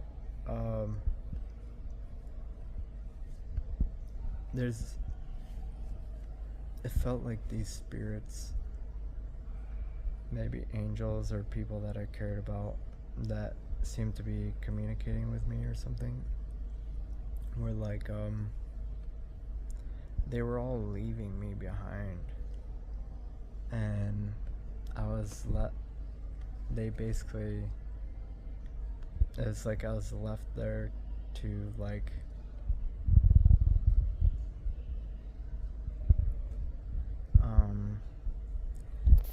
deal with this insalience, and it felt like it was going to take an unfathomable amount of time to be able to like, for the time to pass to where I could get over it, and or for like the sentence to be done with, and like a prison sentence or a jail sentence, and it was like I wouldn't experience anything of novelty, or like I wouldn't give a fuck about anything for unfathomable amount of lifetimes and stuff, and they're talking about like hell, I think, or like, and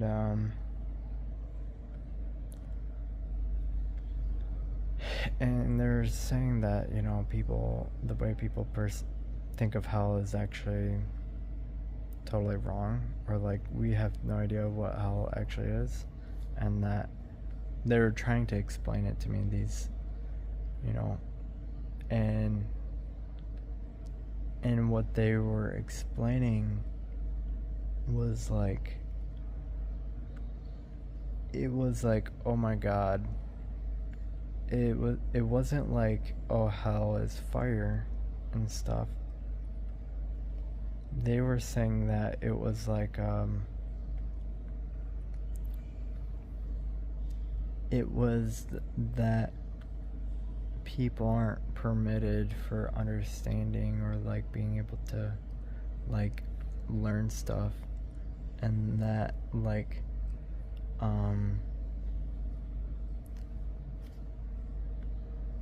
that the meaning of their lives, and it's like everything that they want would be, they would be forever reaching and never attaining and stuff like that. And like I can't even like I can't even like deliver the message, and I can't convey what that felt like in that vacuum of that experience. And that vacuum of experience, and it was just like, and they were saying that I would be forced to see people live out their life, like I would be forced to watch everyone's lives like a from a glass, when like from the outside looking in kind of thing. And I'd be forced to watch everyone's lives, and that I'd be forced to see, you know, who I considered, you know, like the love of my life, and like, you know, like a soulmate and all this, and that I'd just be forced to watch them be with someone else and stuff like this. And then they were saying that that would be the most that I have, is being able to watch other people's lives. And then they would say that like, and then then the punishment would grow like in real time, like exponentially. So it was like they would then be like, they would tell me that like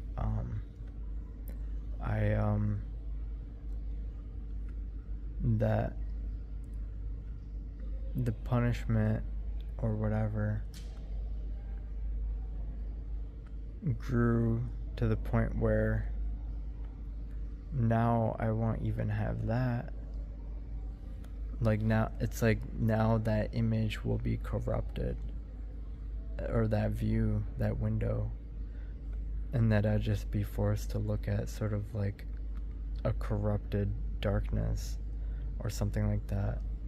And that's what I would just be forced to look at, and that I would lose contact with any sort of like anything that I cared about, and that like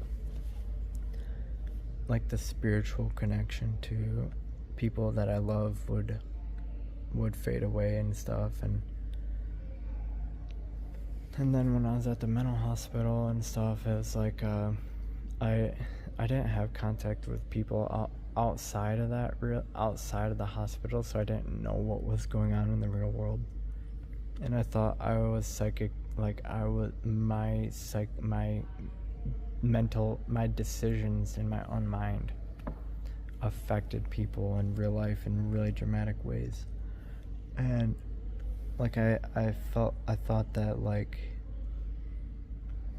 I could hear people in my body, not like literally like they were physically there, but like their meaning forms were occupying my body, and that I could hear them, and like I felt like I had to like, I could feel them flowing through my body, and like my and like my I could feel people flowing through my body in a way, like in a very physical sense. Like it was like,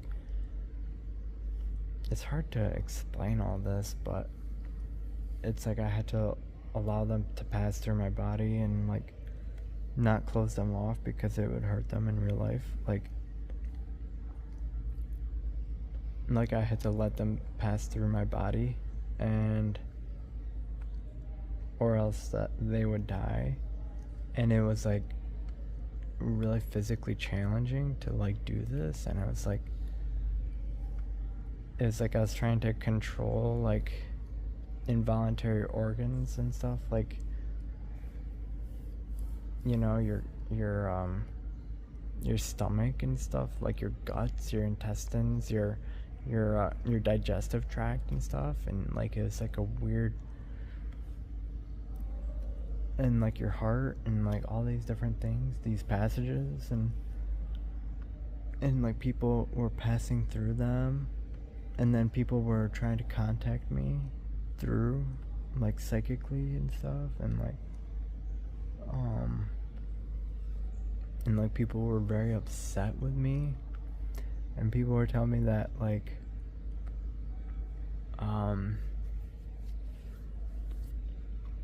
they were like very disappointed in like the situation that we were in, and that like they were really shocked, like, what are you doing to me, and like that sort of stuff. And it's like, oh my god, like I felt so sorry. Like I was like, oh my god, like I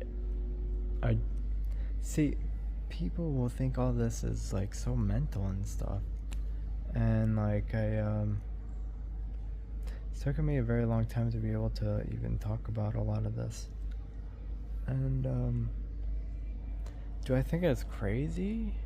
I don't think so. Do I think it's real? I don't know. Do I think that I think that it meant something at the end of the day, and that I was just in a very strange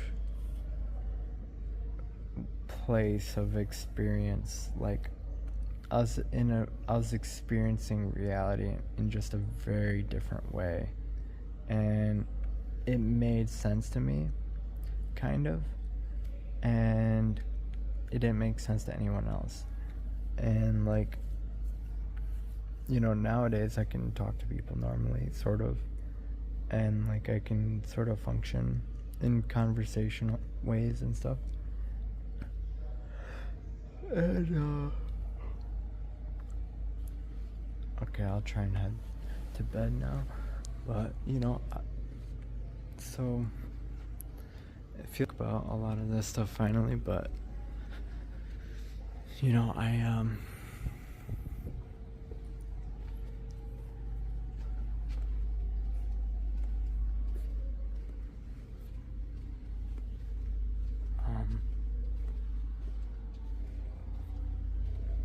you know, it's just a really different form of experience, and I can't say it was pleasant. Maybe there's some sort of intrinsic bliss, but I wasn't the focus. That wasn't how I was thinking of it at the time. It was more like, it felt like so devoid of meaning, and like desperate for meaning and stuff, and that like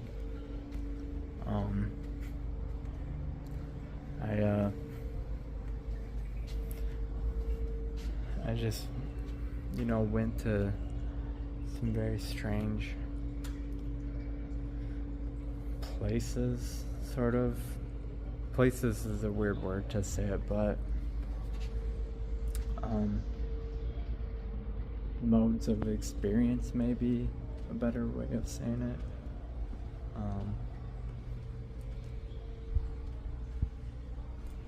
But yeah.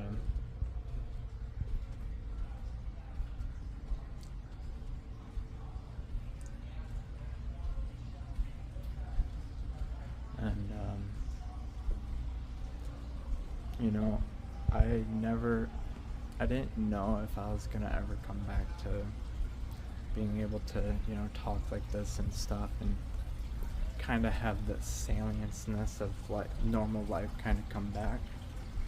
And now it's kind of more on a day-to-day level now, because I had to discover honesty and stuff, or like really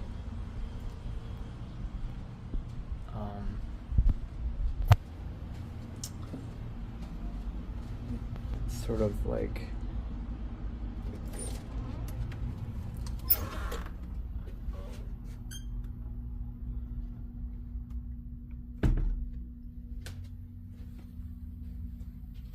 I guess try and live an honest life and speak honestly and stuff. And that seriously helped me get back to normal, except it's actually like better than what it was before in some ways. And there's still some consequences of my health and, you know, recovering from being on psychiatric drugs and the long-term effects, and of like, you know, I think what they did to my body and how I used to binge eat and what that has done to my body,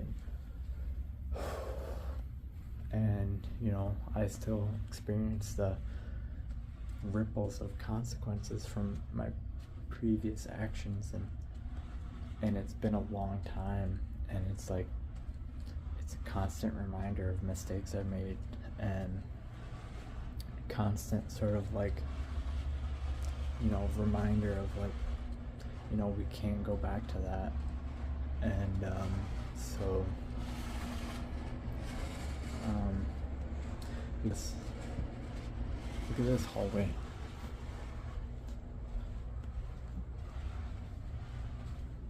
Look at this hallway. So that is cool.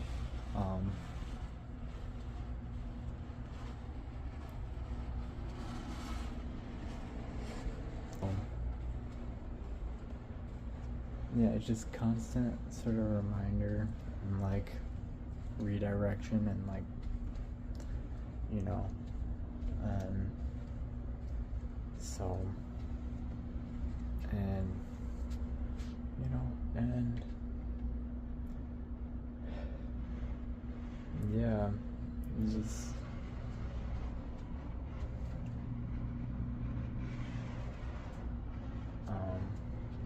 I'll probably end the video here soon, and I gotta look out this window.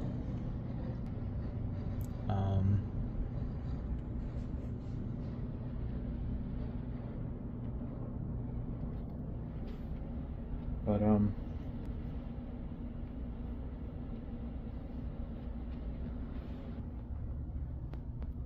yeah, so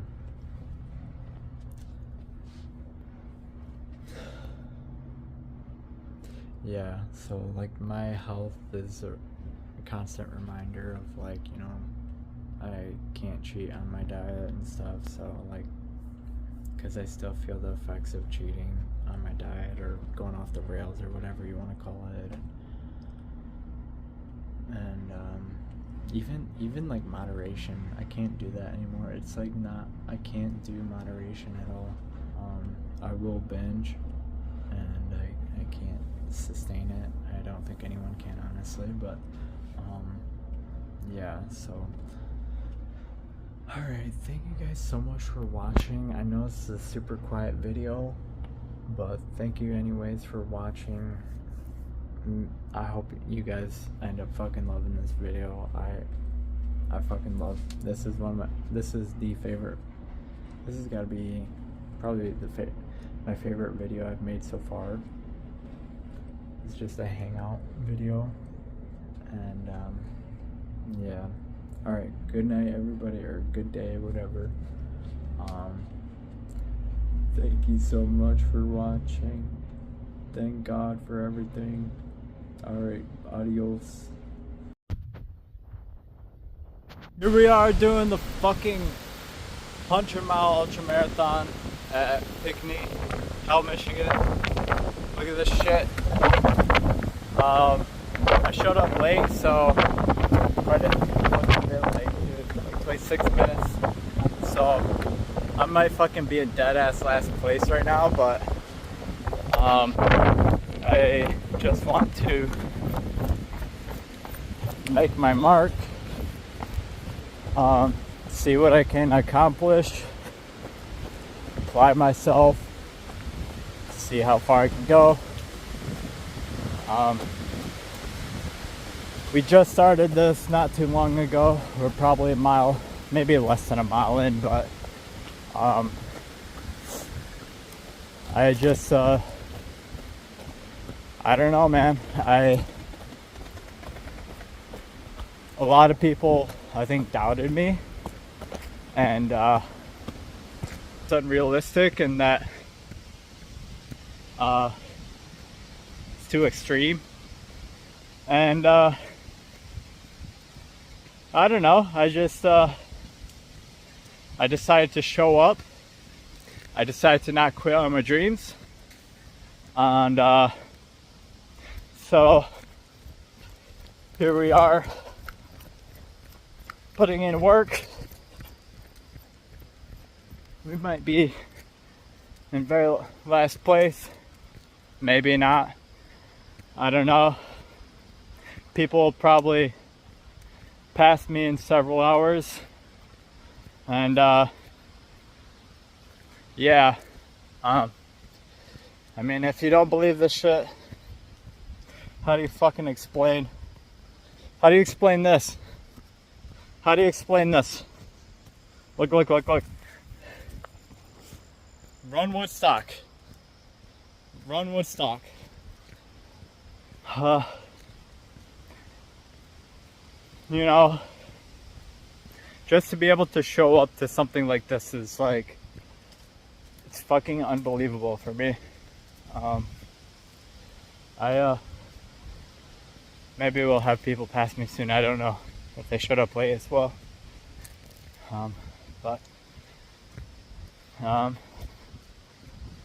So the forest, trail running,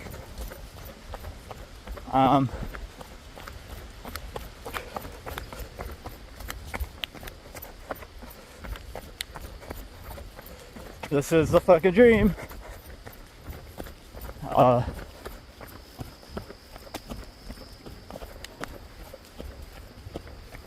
It doesn't mean that it'll be easy. I don't even know if I can, but I want to apply myself, see how far I can get, and fuck it, do it again later if I can, and maybe do it better, and who knows. And I've lost weight preparing for this. I was like 190 a year ago. Now I weigh like 170. I was less than 170, but whatever.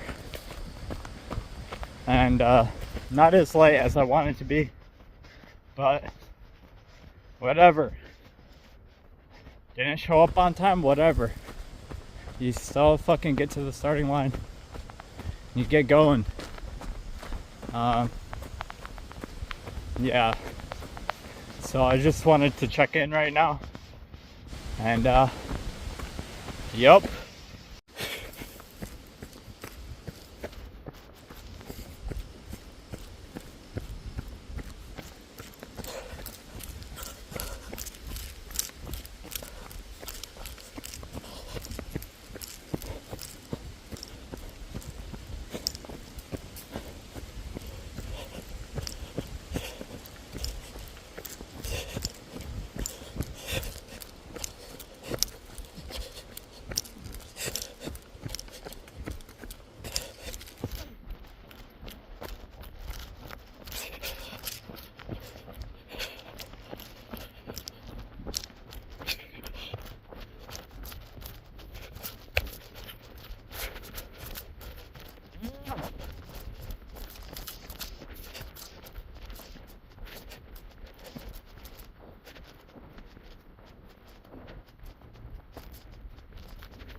Uh,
bro, this is like fucking. We're like about 35 miles ish in. It's fucking.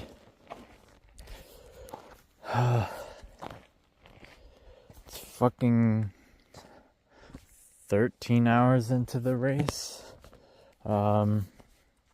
We're behind on pace for the 100 miler. You can't even read that shit, but we might hit the 100K. We'll fucking see. Okay, a lot of people show the glam of like overcoming challenges and success and all that. And here we are, like, what fucking time is it? It's 9 a.m. I started this ultra marathon at like 2:30 p.m. So do the math. That's how long I've been awake for. My pace has come to a crawl. My calf is all like tight and locked up, sort of, or like it's been that way since like 1 a.m. And alright, it's probably to deal with electrolytes and nutrition, because when I cut calories and I don't consume enough salt, I get crazy cramps. And I ran into that issue with this ultra marathon, and I don't have the supplies with me to remediate the issue. And I have like aversion to a lot of food, to salt, and so it's like you can hear me running out of breath just from walking very slow.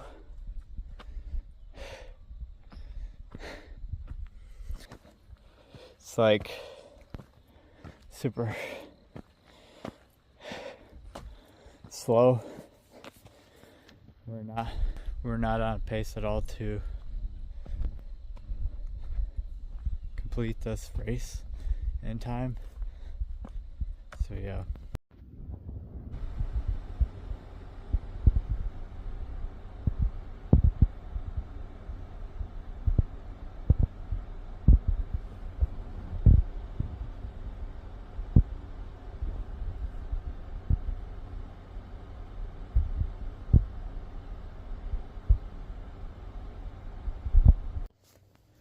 Okay, now I wanted to make an outro video. To Now this video is going to be a bit longer, talking about the whole journey.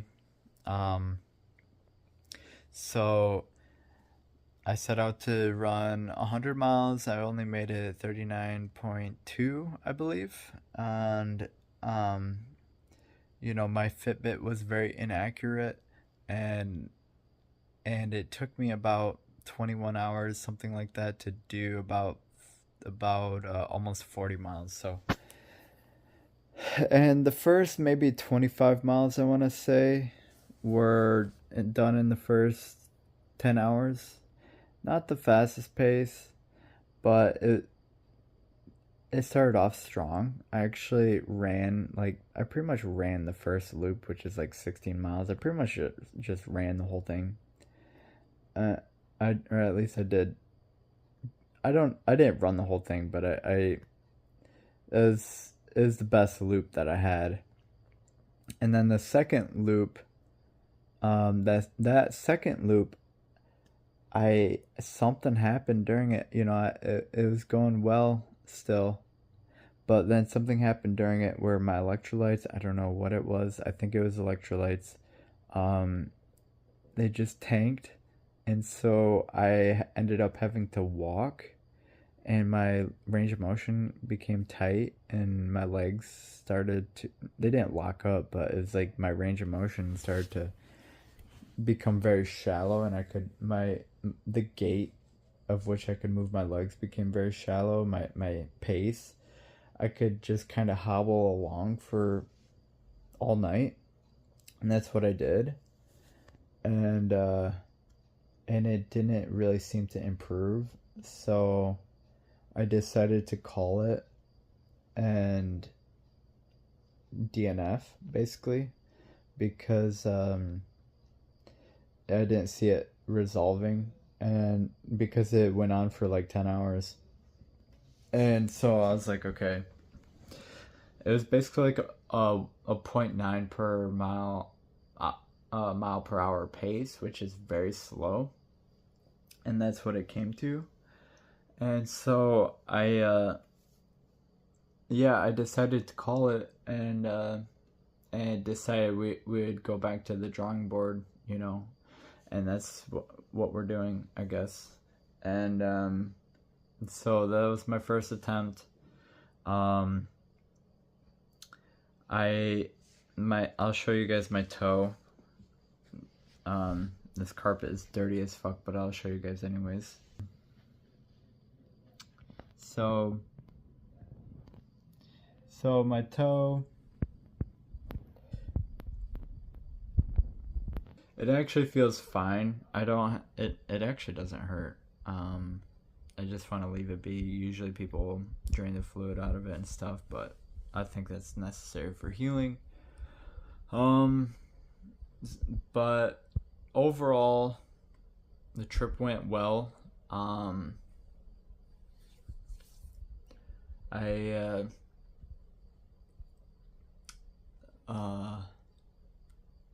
It's just kind of surreal to me to even have to be able to take a shot at it, and to see where I can set the bar, and that's what I did. And that to me it's kind of mind-boggling to me sometimes, honestly. Like it almost doesn't feel real. And during that, I had so much deja vu towards the end of it. It was like a constant deja vu. Like I never had more deja vu in my entire life. And it's like I've been, that feeling of where you've been there before. And it was so strange. And I don't know if it's to deal with me trying to I don't know, follow destiny and stuff, but or like your dreams and all that. But there was just so much deja vu. It's strange. It's like, and so overall, I mean, I want to do it again. I want to recover. It's take it's taken me a few days to recover. After that, I couldn't. It was really tough for me to go get up on my own. I borrowed. Uh, I had help from my friend Corey. I actually made videos with him in the past. On my YouTube channel, you might be able to find those Corinthian, and he helped me. He let me use his walking stick to one of his walking sticks to help me get myself up and move and stuff. And we had to go to the hotel and get all our stuff and head back home. So, you know, I was basically couch bound an entire day after, and it made me think like, man, it's probably a good thing we called it, because um, my health, I don't know, my health, my ability to walk and stuff, it my electrolytes, I kind of can't even imagine what it would have been like if I did somehow go all the way. Um, but it is what it is, and yeah, I want to get back at it. Um, so I'll wrap it up with this. Thank you guys for watching. Just an update video. Just something to, not gonna lie, it's kind of a way for me to store stuff on YouTube instead of my phone.